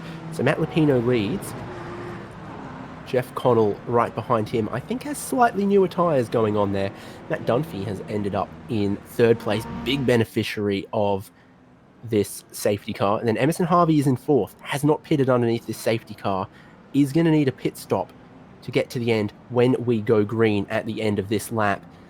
And Jeff Connell has ended up in 2nd there. So it's looking reasonably good for Jeff Connell. Big question mark for Emerson Harvey, why he stayed out during this safety car. And then Brady Carr in 7th with the McLaren. Big tank there might be able to do something, but we're about to get racing once again. Who can make it to the end from here? Who is going to need a pit stop? And who has the pace to take home some big points in the final round of the championship? All that answered very, very shortly as the safety car dives onto pit entrance, and Matt Lupino is going to lead them. He puts the power down, and we're racing once again with 31 minutes, 30 seconds to go. About 21 laps. Some drivers are definitely going to be able to make it to the end from here. Some pitted and really need to cut their way through the traffic early. Now we are racing once again. Yeah, certainly, and it's going to be, again, the big question mark of what does Emerson Harvey do? He's going to have to pit under green flag conditions, and that's really going to hurt him and drop him down the order as a result. But you have to remember they're all on cold tyres now with the fact that they've been under safety car for a while, so everybody's going to have to be a little bit cautious on how hard they're pushing at this stage, but certainly see what happens. They'll braid it down onto the lane again to, I think, fix some damage, but not quite sure. But nevertheless, it's still hotly contested up the front of the field. Matt Lupino starting to check out a little bit as well now from Jeff Connell, and Matt Dunphy actually starting to put a bit of pressure on Jeff Connell now as well.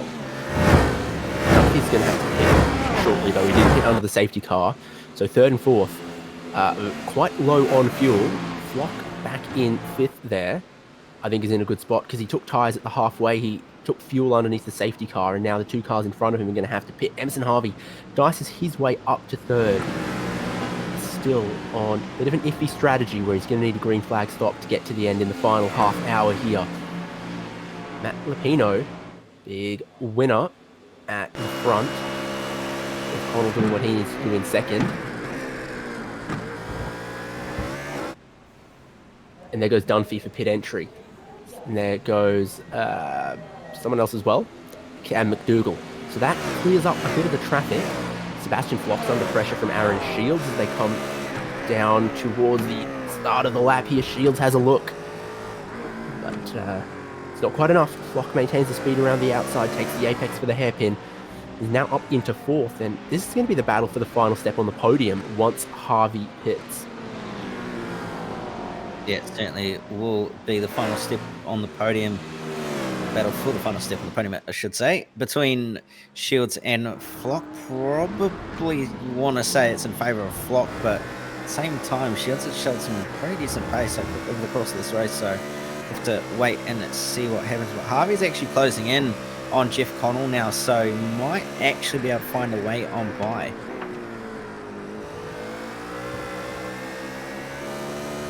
Yeah, that'd be, I think, a short-lived victory. Yeah, top three are covered by about 6/10. I'm increasingly confident that first and second are going to be able to make it to the end on the fuel they took underneath the safety car, with now 18 laps to go, 28 minutes left at the end of this lap. Harvey's going to run out with 10 laps to go and then have to make that long run down pit lane for the 5th time today.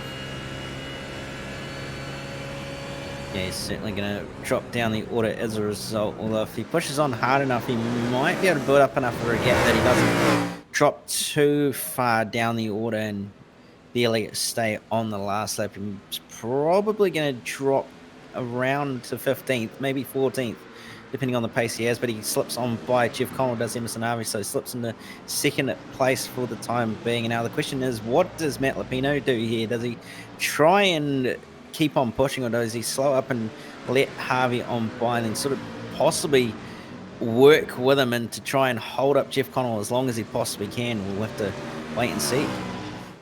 Yeah, so Harvey sliced his way into second, but I think it's pretty clear Lupino and Connell are saving fuel to try and get to the end here. Just every single braking zone, Harvey, is rolling out of the throttle way earlier. Here goes Harvey through into the lead of the race. And now Lupino and Connell, second and third, I think are just doing what they need to do to get to the end. Plenty of battles down the order because the safety car and the pit stops shuffled it up. Kobe Williams made the late call onto pit lane, back here into 11th. He is pushing on behind Dalton Ellery. Williams has been pretty quick with the Ferrari jumping across the curbs. And he's going to try and make his way up the field after pitting, and Newman has really got his hands full now, trying to have a drag race with Pete Dunham down the back straight. It looks like a better run for the Audi down the way to the final chicane, but it was going to break latest, I should say, on the way into the chicane, and it looks like it's going to be in favour of Newman. Yeah, Dunham still needed to stop, decided he was going to dive down onto pit entry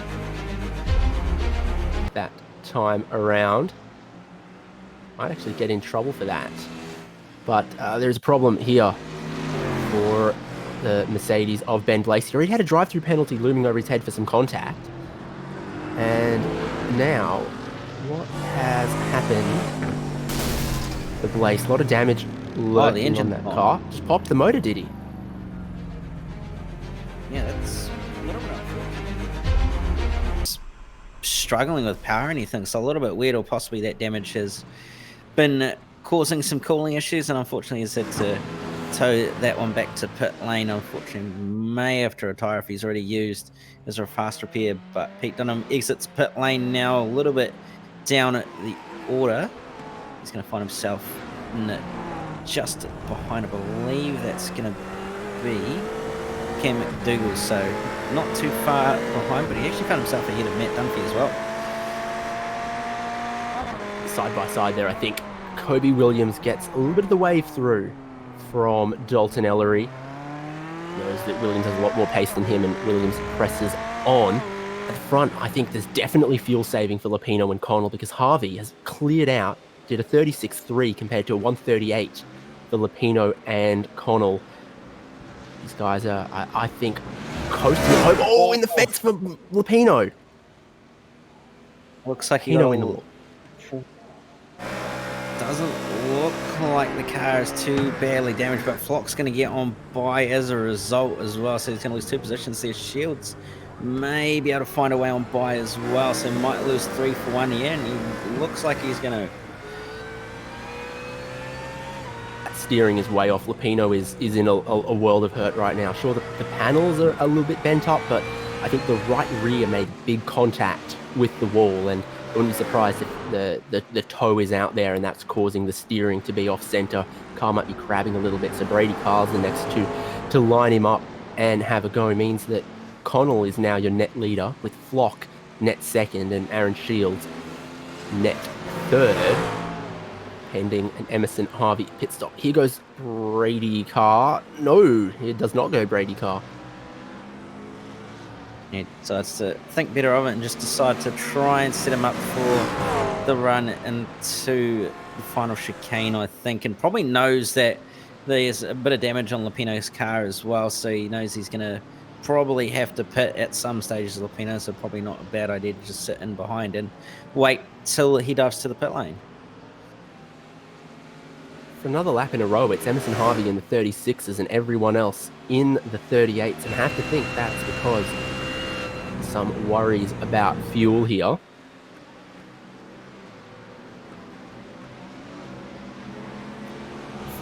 Connell, Flock, Shields, Lupino and Carr all pitted the same lap under the safety car.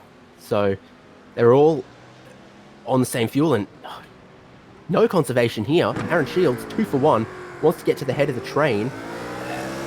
Lupino wants to force his way back past Flock. Flock on back foot. Now got Brady Carr down the inside. Flock's gone from net second to net 5th the way it's looking. Yes, he has. Yeah, he certainly has, so he's going to be liking that. And Harvey's out to a 7.5 second lead already, so pushing on hard it is Harvey, but it's probably not going to make a world of difference in the end with the fact that he still has to take quite a bit of fuel to get home. Carl's pressing on, he's down the inside of Connell here. I think Connell's going to let him have this one. Connell's rolling out of the throttle to give up that position and maybe save some fuel while he is at it. So all chopping and changing. Emerson Harvey in the lead of the race by 7.8 seconds. Still needs another pit stop. Pit delta is 22 seconds plus however much fuel he adds. So probably, closer to 35 seconds or more is the stop for Harvey that's coming up in a couple of laps. So he's pressing on madly, but at the moment the pit stop would still drop him outside of the top 15. Or outside of the top 10 at least. Dunphy doing it low 38s at the moment. Pete Dunn doing mid 38s. McDougall doing low 38s. So he would be on the brink of a top 10 possibly, but who knows what's going to happen from here. So this is so interesting from all the guys who pitted underneath the safety car. Aaron Shields now bolting away. He's going absolutely hell for leather, while Lupino and Carr and Connell and Flock appear to be trying to save some fuel here. So maybe they know something Shields doesn't. Maybe Shields knows something they don't. Brady Carr's in the absolute thick of it here. I'm going to call this adjusted third position. I think he's sticking with Lupino, who somehow seems to be really, really dropping back and now maybe has a handle on the damage. He seems to be a little bit more consistent in terms of how he's managing to hold on to that car. Still a little bit wonky in some places, but he's at least managing it a bit better than he was initially. So he's pushing on to not have to pit in and get rid of that damage, but certainly not going to be helping him at all. Emerson Harvey's still pushing as hard as he possibly can to try and build that gap up to quite a sizable gap. It's nearly out to 10 seconds, so if he can keep his pace up, he's going to have a nice decent buffer, and Shields is even fuel saving as well, so it's certainly not out of the question that people will possibly be running out of fuel here. Yeah, certainly is. Ellery messes up the final chicane again. Let's Flock through there. Been a real bogey spot for him. And I've got to talk about Daniel Geeman in a very interesting place in this pack. He pitted not the first lap that the safety, that the pits opened under the safety car, but the lap after. So he has, in doing that, probably got 1 litre or 1.5 litres more than everyone in front of him. And he's pushing on. He got past Flock. He's leaving Flock in his dust. Now he's putting pressure on Jeff Connell. So Geeman in the Audi with just a little bit more fuel. He is to be pushing forward in this pack compared to the others who are saving a little more heavily. Yeah, certainly going to have the advantage of that extra leader. Is going to be helping him, but he is slightly short shifting and also rolling into some of the corners as well. So possibly still a little bit of fuel saving going on there for Daniel Yeaman, but probably not as much as the likes of Connell and those ahead of him are really having to sort of lift very, very early and even clutch it in some cases to try and save the fuel that they can. And Harvey into the lane. There we go, from the lead. He's got to make his pit stop. Where is he going to come out? There is 12 laps to go. He's probably going to need 10 to 15 seconds of fuel. Toby Williams works past Zach Nichols as Harvey has a long, long run before he hits his pit stall and can start taking fuel on. Here goes Aaron Shields back into the lead, then Lapino, then Carr, then Yeaman, then Jeff Connell are all going to stream through. We'll see precisely where Emerson Harvey can rejoin the race. Kobe Williams and Zach Nickel are going to come past. Yeaman got past Connell, by the way. So that is an interesting move there as the fuel's going in right now for Emerson Harvey. He's still waiting. It's been 15 seconds. Now he gets rolling. He's 10th. It's going to be 10th place when he gets going. Reed is far enough back.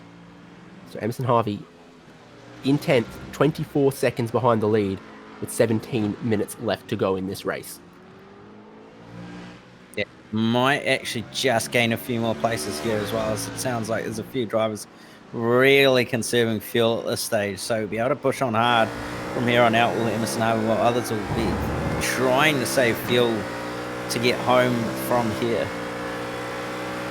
Looking at Rapino and Carr now battling over second and third. Aaron Shields has backed off the pace in front of them as well. Rapino goes wide. Does Carr want to pass him? Carr's going to definitely tuck right into a slipstream here. Down the casino straight. Rapino's all the way to the left-hand side of the circuit. He's not defending this one, and I think he is going to let Brady Carr go. So that speaks maybe to a big fuel save from Rapino as well. Yes, so really it's going to be a very much is going to be a case of whether, or who can save the most fuel and take the least amount of fuel in the pit stop as well, if they still have to make one with the lack of fuel. So we'll see what Emerson Harvey can do with enough fuel to make it to the end here and what sort of lap time he's going to run. But nevertheless, very close to the wall. Yeah, that was, he's pushing very, very hard, and that was just a little bit of a graze on the wall. Doesn't look like it was quite as hard of a hit as Pino had. Speaking of, he is on board with Daniel Yeaman. This will give us an interesting view at the shift lights. Shifting at the first of the reds on the very right. And that is definitely a bit of a lift and coast underneath the bridge. Not massively, but clearly quite a bit. And still not as much lift and coast as Lapino is doing, as Jeff Connell is doing. Brady Carr is up into second with the big McLaren tank. Is he pacing it out right, saving some of his weak picks for late enough in the race? Yeah, certainly is something to consider, whether he's saving it or not, but it's looking like he's going to have a nice run here as Yeaman on Matt Lapino, and Matt Lapino is just going to let him on by now. He's probably not really going to be able to put much of a fight up with the fact he's got a safety car, also running with a bit of a bent car as well. Yeah, that'll be hurting him. So you just saw the leader at the bottom of the shot. You can see Brady Carr now in second, Yeaman third. That's about where they run. They are still in the 138s. Kobe Williams sets a 137.6. Emerson Harvey is probably in the 136s again, but we'll know in a second because you can now see the gap between him and the lead. So Harvey sets a 137 dead, so 8 tenths faster than the leader, 1.3 seconds faster than Carr, and 1.9 seconds faster than Jeff Connell.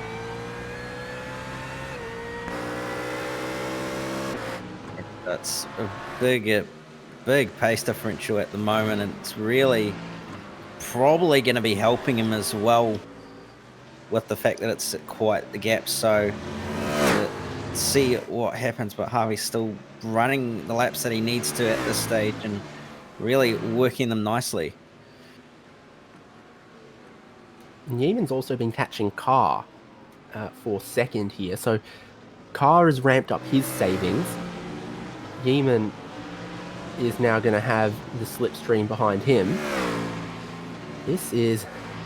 I think we're going to see someone run out on the last lap here. Definitely. I mean, there'll be someone doing their sums wrong. There'll be some who are dropping back right now, but just making sure they hit the number necessary to get to the end here. So, I don't know who's doing enough, who's doing it right. Oh, and there's Flock and Williams together. Two Ferraris collide. Yeah, that's not gone well, and William and Flock's right in the wall as well, unfortunately. And it was just a matter of Flock checking up to try and save the car, and then Williams with nowhere to go, unfortunately. And that Ferrari of Flock's is looking probably a little bit second-hand as a result as well, with a little bit of bent steering. Yeah, track now 36 degrees. The rear end of the Ferrari is always a little bit loose, and you saw him just get it a bit out of shape on the way in. Hitting the curbs didn't help, and then he had to stamp or stand. Put the two words together. Why not, David? And get on the brakes. Stop the thing spinning out of control, but he had someone right up behind him who wasn't expecting that. And the two come together. So it looked like quite a bit of damage for Flock. You wonder how much on Kobe Williams. There'll be 8 laps to go at the line this time, and you can see your top 5 all in one shot there. Aaron Shields really dropped the pace off on the most recent lap. He just has 2.3 seconds ahead of Carr, Yeaman, and Lupino, who are all in a line. And again, I talk about this. Yeaman pitted 1 lap later than everyone else in the top 5, and that might be the make or break. And here's Harvey in 9th, now 8th, and now 9th. Nearly had the position, but couldn't quite make it happen in the end. So I was going to have to try again. It's his next best possible opportunity here, but nevertheless, he's definitely on a charge to try and move back up the order. And Aaron Shields is saving a lot of fuel. Made a mistake, though, on the way into turn number 2. Yep, he did. Sees about a second of his lead evaporate here as Emerson Harvey continues to hunt Dalton Ellery, and Ellery is giving him nothing for free. Harvey has to work for this one, but yeah, another really slow lap of 38.8 from Shields, and then giving up more in the first complex of corners there as well. Anyone's race at the front, and Harvey is 18 seconds back off the lead now, and somehow, managing to find a couple seconds a lap faster than some of these other guys, so really could get close depending on how the fuel saving is going for these guys. Yeaman, good line through the chicane here, keeps him close to Brady Carr, keeps him in the slipstream, which is also going to help him save a little bit more fuel. And Carr is 1.2 seconds off Shields, so he might get close enough that it helps him out.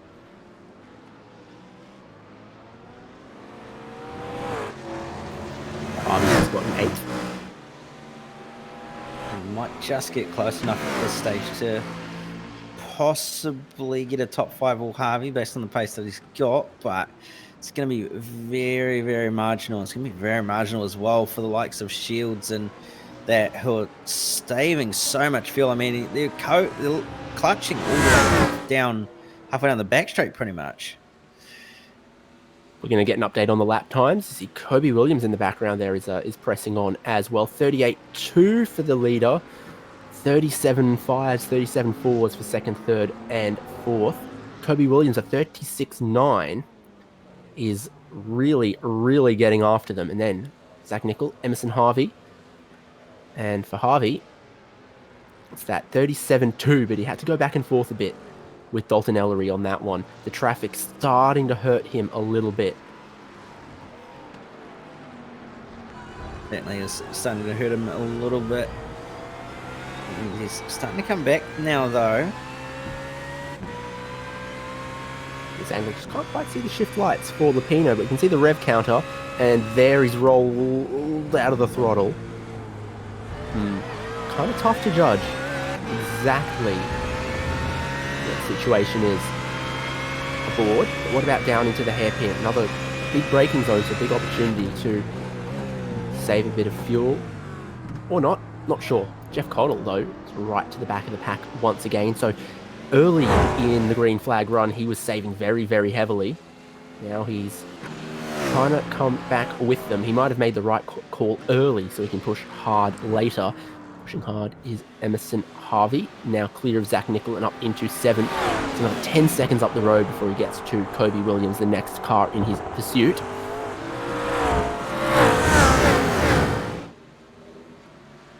And it's your top 5 in one shot. All of them saving fuel, all of them with a question mark about who has enough to get to the end, who might need a splash, and who might cough and run out.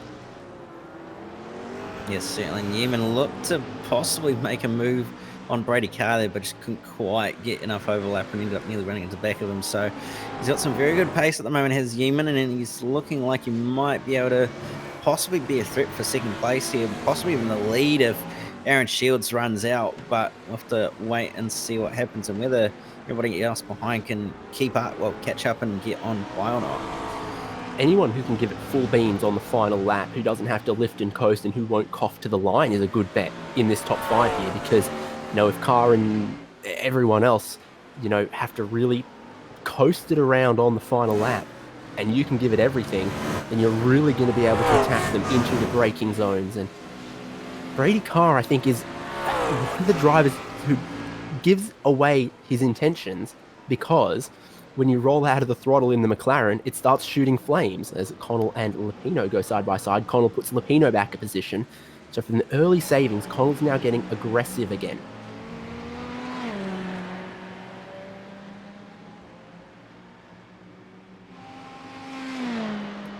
Kobe Williams still pushing on, trying to catch the pack. Pete Dunham is, well, he's looking good because that's a lovely livery and wheel rims, but he's not going very fast at all. Brady Carr, is that a slowdown? Is he pulled off? Oh no, that's traffic. I've confused the yellow cars.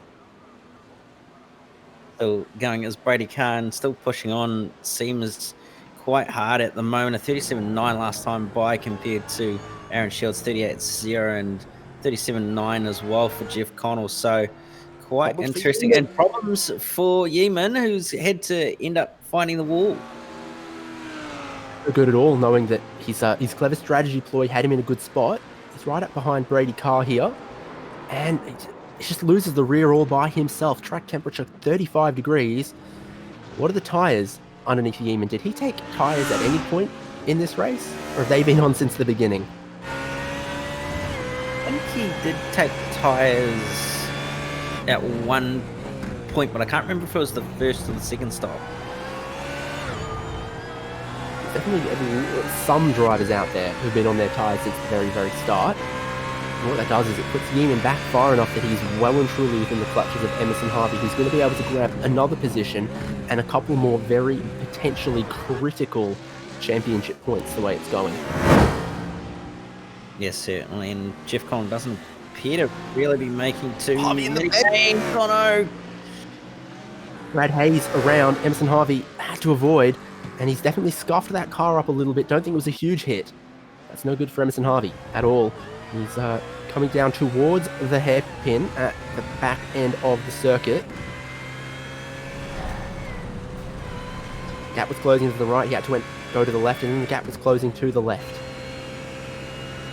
Yeah, might have just barely got away with that one. The steering does look like it's straight, so might as well go buy a lotto ticket there, because that was extremely lucky to get away with that with no damage, but certainly not too ideal regardless of it, who it is or where it was, but not the way that Harvey will have been wanting that to go, but he's at least survived. That's the main thing. Just 5 minutes left to go, 4 minutes remaining, and your top 4 still really, really soft pedaling it, saving the fuel. Jeff Connell was first in the run to really lift out of it, give up some positions, save maximum fuel so that he can push hard at the end here. Kobe Williams was catching them, but he's had a scruffy last lap, so quite sure what's going on for this Ferrari of Williams, but he's sitting in 5th for the moment, and Yeeman and Harvey are a long way behind. Only just a couple tours of the circuit left. So Shields extended his lead, 2.7 seconds now, and it's getting feisty over the next position, with Connell now looking a little more aggressively at Brady Carr. But if this might be the points Connell needs, and he's going to try to go around the outside of Brady Carr. It's almost looking too late to make a run for the lead. Oh, they almost touch.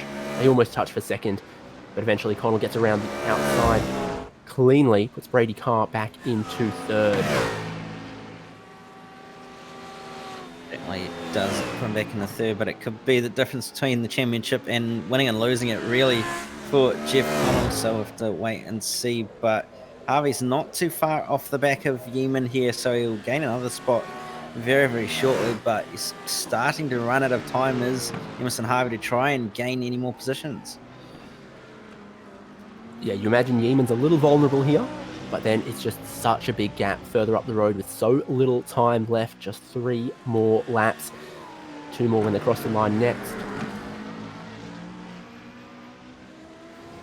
Harvey pushing on for all he's worth again, close to the walls, kicking up some of the grass, and Dale Breed has called time on that one. He needs a splash of fuel to get to the end, it would seem.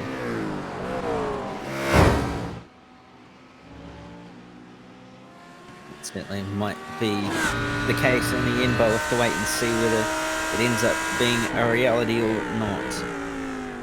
There's a couple battles for us to keep our eyes on all the way to the end here. There's the lead, there's third, and then there's here, Eamon versus Harvey, where you can definitely sense Harvey has the upper hand. Within half a second, Eamon's going to have to roll out of the throttle a little bit before the braking zone, and that lets Harvey close up even more, and then Eamon goes in a little bit deep. Harvey has a lot of grip right with him here, exiting the hairpin.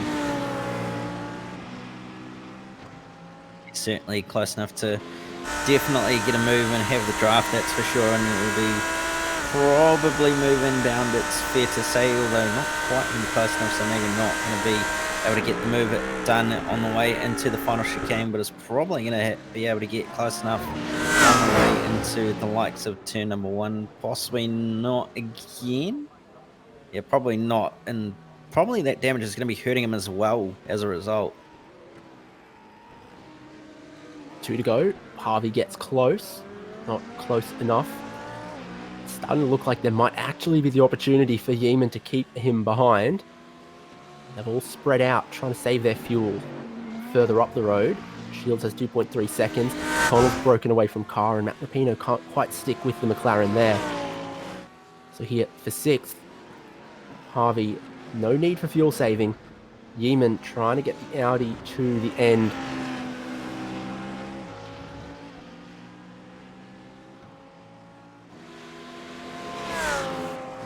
It'll be minuscule amounts of fuel that we have to save from here on out, because will get the white flag this time by, so not really going to be that much fuel to have to save, but if he does have to save, it's really going to be a hard task, especially with him such a Harvey behind him charging as hard as he is.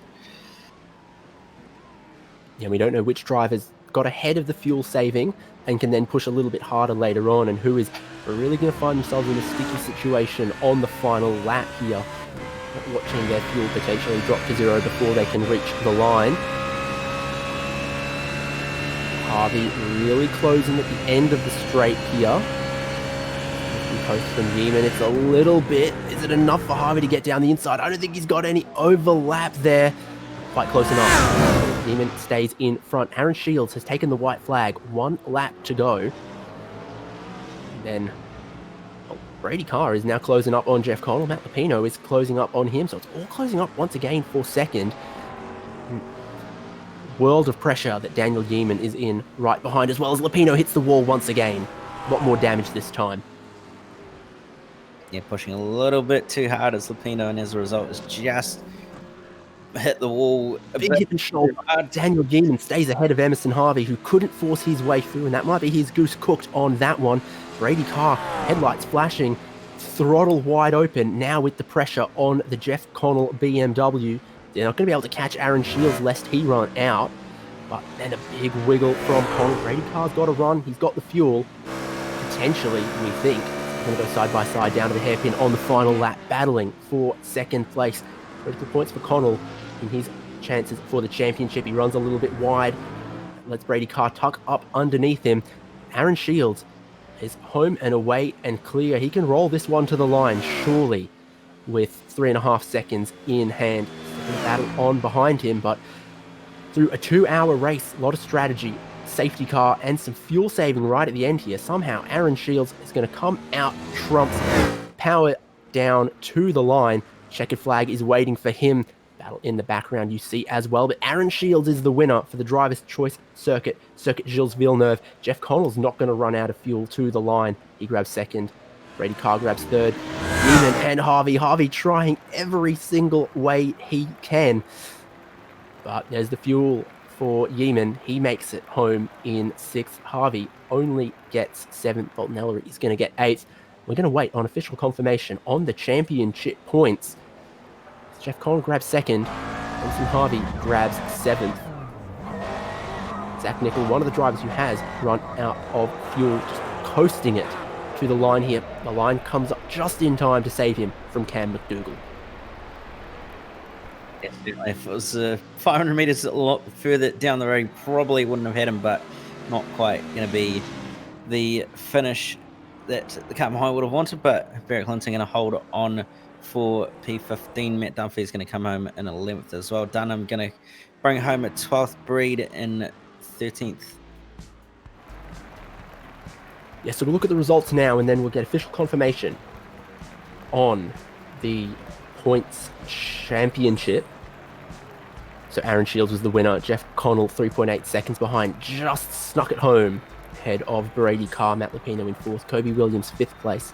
Daniel Yeeman 6th, holding off Emerson Harvey very, very nobly for a couple laps there. Dalton Ellery in 8th. Zach Nickel in 9th. And Cam McDougall in 10th place. Then you're going to have Matt Dunphy in 11th, Dunham 12th, 13th to Dale Breed, 14th to Stephen Alley. Barrett Clinton comes home in 15th, running at top 15. Then you go back to Sebastian Flock in 16th, 17th, Aaron Smith, Brad Hayes in 18th, 19th, Jack Anderson, Ben Blaze rounding out the top 20, and then Eden Watson, Reese Cohen, Stuart Lucas, William Yarwood, and Trent Aquilina rounding out the field.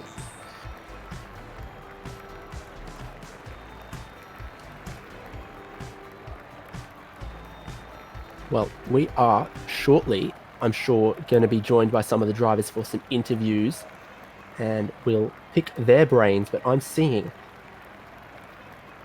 Jeff Connell congratulating Emerson Harvey, suggestion that Harvey's points lead coming into this round was sufficient, that taking the pole and 7th place might have still kept him in the lead. So very strong race, I think, from Harvey, who was really, really on the back foot for the first half of it, fought his way back into the top 10, back into some points, which may have been absolutely critical to his championship. Yes, Looks certainly. like, Cam, we are going to be able to get, first of all, the race winner here today from Circuit Gilles Villeneuve. See, we do have Aaron Shields with us. Aaron, tell us about the end of the race there, because it looked like everyone really having to lift and coast, soft pedal the cars around to get to the end from when that safety car was. Oh yeah, it was very hectic. Wasn't sure if we were going to make it or not, but a lot of clutching, a lot of fuel saving, and we just made it. At least in Formula One, they talk about this being a high fuel consumption circuit, a lot of stop-start going on. So what's the strategy from the BMW GT3 to make sure you've got the fuel to, pull away from all of those other guys at the safety car restart? Well, basically, I was having a short shift, clutch at the end of the straight, don't downshift too aggressively just to hope I couldn't make it. Hope I could make it. Also, I had to push at certain times to make sure the guys behind me didn't have the slipstream, because slipstream also helped a lot with the fuel saving. Everyone else in the top 5, 3 trips down the lane today. You made 4, still made it work for the win. I mean, a 2-hour race, the limited fuel, and a big question about the the fuel mileage and the strategy and all of that. What were your thoughts early on in the race before the safety car kind of brought everyone onto the same strategy? Well, basically, I was just trying to extend my stints, get the most laps, and make sure I wasn't too sure, to be honest. So I just had to push. I knew the end stint was what was going to make the race or not, with fuel saving or if I had to pit again. And it's been an interesting championship. You find yourself on the top step here at the final round. Driver's choice track. Was it one of your choices, or was there something else on your mind that you'd rather drive the BMW at? No, actually, I chose this. I voted for this track. I think it suits the GT3 cars pretty well. Good racing, good overtaking opportunities. It was fun. Well, you'll be glad it went for you, because you managed to pick up the win here after quite a challenging, quite a grueling 2 hours. Aaron Shields, anyone you'd like to thank on the SimSpeed broadcast? I'd just like to thank all the BPR boys for coaching me and just getting me through it. Well, thanks for making the time to chat with us, winner Aaron Shields. Oh, good. Cheers. Continue out. Actually, we'll go to the third place finisher now. Brady Carr with the McLaren finishing third today, and he's with Cam. Well, it was a pretty eventful race for you, Brady, but in the end, you managed to bring that McLaren home in a pretty solid P3. Indeed, it was. Yeah, I think it was a pretty good race, to be fair. I did get a lot of damage, though, in the middle stint, which I had to box early. But overall, that then made me just have to refuel at the safety car, and I was able to get home. Now, there obviously was a little bit of fuel saving going on around, obviously, that last bit of the race, and obviously you seem to have enough to get home to the end. But did you feel like you maybe didn't quite have enough fuel to get home at some point, or were you completely confident that you had more than enough fuel? Yeah, well, I actually was told that I was 2 liters short at the end, so there was a little bit of fuel saving in there, but I wouldn't say it affected my lap times that much. I just didn't have the tire underneath me. I had to pit really early, like I said, and I thought I would throw some tires on then, and it didn't work out in the long run. But in saying that, the damage did help me get up the order by only having to fill up at the end, and yeah, P3. See, with it being a driver's choice round as well, did you vote for Montreal to be on the schedule, or did you vote for a different track to hope that it was going to end up being the final round or not? No, that was actually the first race I've ever done at that track. So I got on this afternoon, practiced for about an hour or so, and then just went straight into it and just tried to be consistent and not make any mistakes. Even though there was a few, other people made more than me, and in the end it worked well. It did, and paid off in the end. Well, before we let you go, just any thanks and any shouts you want to give? I just want to say thanks to Dalton, the organizer of the league, Carbon Gaming. Obviously, he does a lot of stuff behind the scenes, and there's a lot of other people behind the scenes as well that, you know, sets up the races, the practice sessions, blah blah blah, throughout the week. So thanks to them, and yeah, hopefully we can do it all again next season. There you have it, David. Your third place finisher, and what a night of racing it's been. Yeah, indeed. It has been up and down, and a tough race for a lot of our championship contenders. We've got both of them waiting, and I think we will go to Jeff Connell first. Jeff, second on the podium. Tough race amongst the traffic at the end there. Championship-wise, was it enough? Good question. We were just asking each other, and yeah, not sure how it'll work out with the championship. So yeah, you know more than me. I think there's two of us in the same boat here, but we can talk about this race because 2 hours was a long race. We knew there was going to be a lot of pit stops. The track was heating up from quite a cool start to probably being a bit greasy at the end. You must be maybe a little tired after that one. Yeah, mentally worn out, just not having enough fuel for that last half an hour, just calculating every lap and working out if you're saving enough. So yeah, it just wears you out mentally, having to think about that as well as drive. really looked like off the restart you got ahead of the fuel saving early. Did that let you push on a little bit towards the checkered flag? No, I could only go flat out from the last like 3.5 laps. And then the gap was pretty big, so I was pushing hard and bumped to the wall and got a big amount of damage and bent the steering. So that was it. So yeah, didn't work out with fuel in the end. Do you have a plan in mind on the strategy coming into this one, or did you just have to work around whenever you thought the safety car was going to be? Not really. Sort of just ran it on the go, but coming into the last pit stop, there was still quite a long to go, so I thought we would have had to stop again after that. So I short fuel by about 7 litres, just trying to keep track position. And then with the safety car doing 2 extra laps, that meant we could get home on 1 stop. So I all of a sudden I was penalised another 7 litres on everyone. So I sort of shot myself in the foot in that pit stop. Time will tell if that ended up being a rather costly one, but it wraps up the season. You've been there and thereabouts at all of the tracks. Any highlights, any feathers in your cap that spring to mind? 2 wins in such a quality field's pretty cool. I've got some pretty basic gear. I've got Logitech G29 and just a little single screen, so I've got nothing special and haven't been on here too long. So to win 2 races, pretty surprised and pretty happy with that. Favourite track, the street circus at Detroit, was pretty fun, but enjoyed the series. Well, congrats on second place. Congratulations on taking the championship fight right to the end, no matter which way it ends up falling. Anyone you want to thank?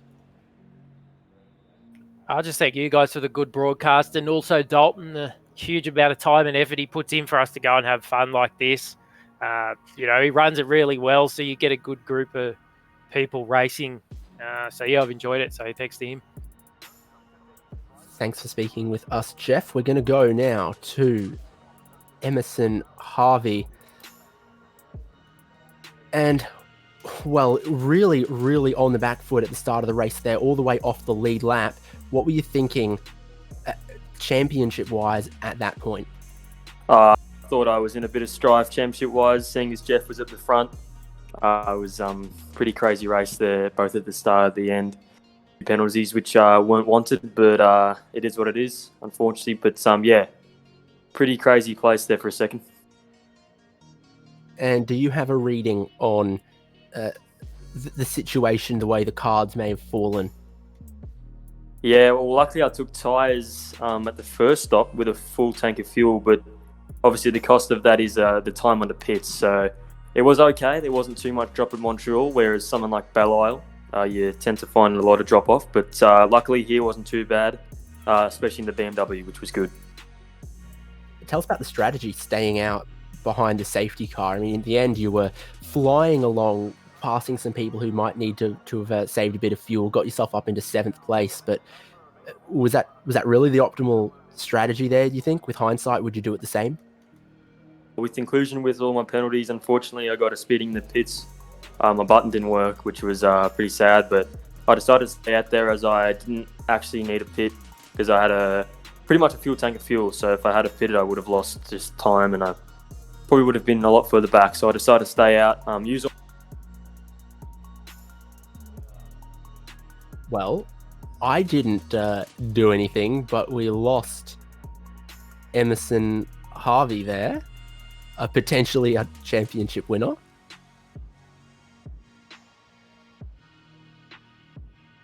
So we wanted to pick his brains, but unfortunately, it's not going to happen. So that is going to... Oh, wait, actually, no, we've got him back. Emerson Harvey, you with us again? Sorry, guys, I dropped out there for a second. You were... I can't remember what you were talking about. It's probably the strategy and the penalties.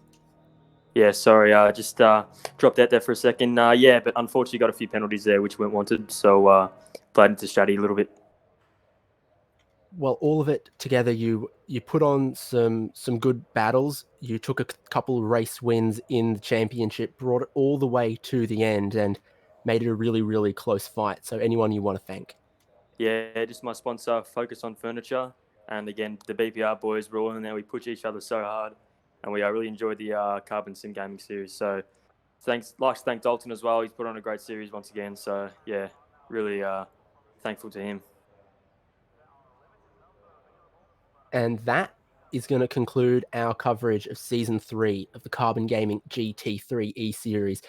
Some wild battles, some crazy strategy across the different race formats at different tracks all around the world, and what a thrilling conclusion it ended up giving us. I've been David Haynes. It's been Cam Dance with me most of the time this season, and Jay Kennedy producing coverage and the cameras. I want to thank you for tuning in. I want to thank all of our drivers for the show that they've put on this season. And of course, thank Carbon Gaming for having us as broadcasters once again. Until next season, good night.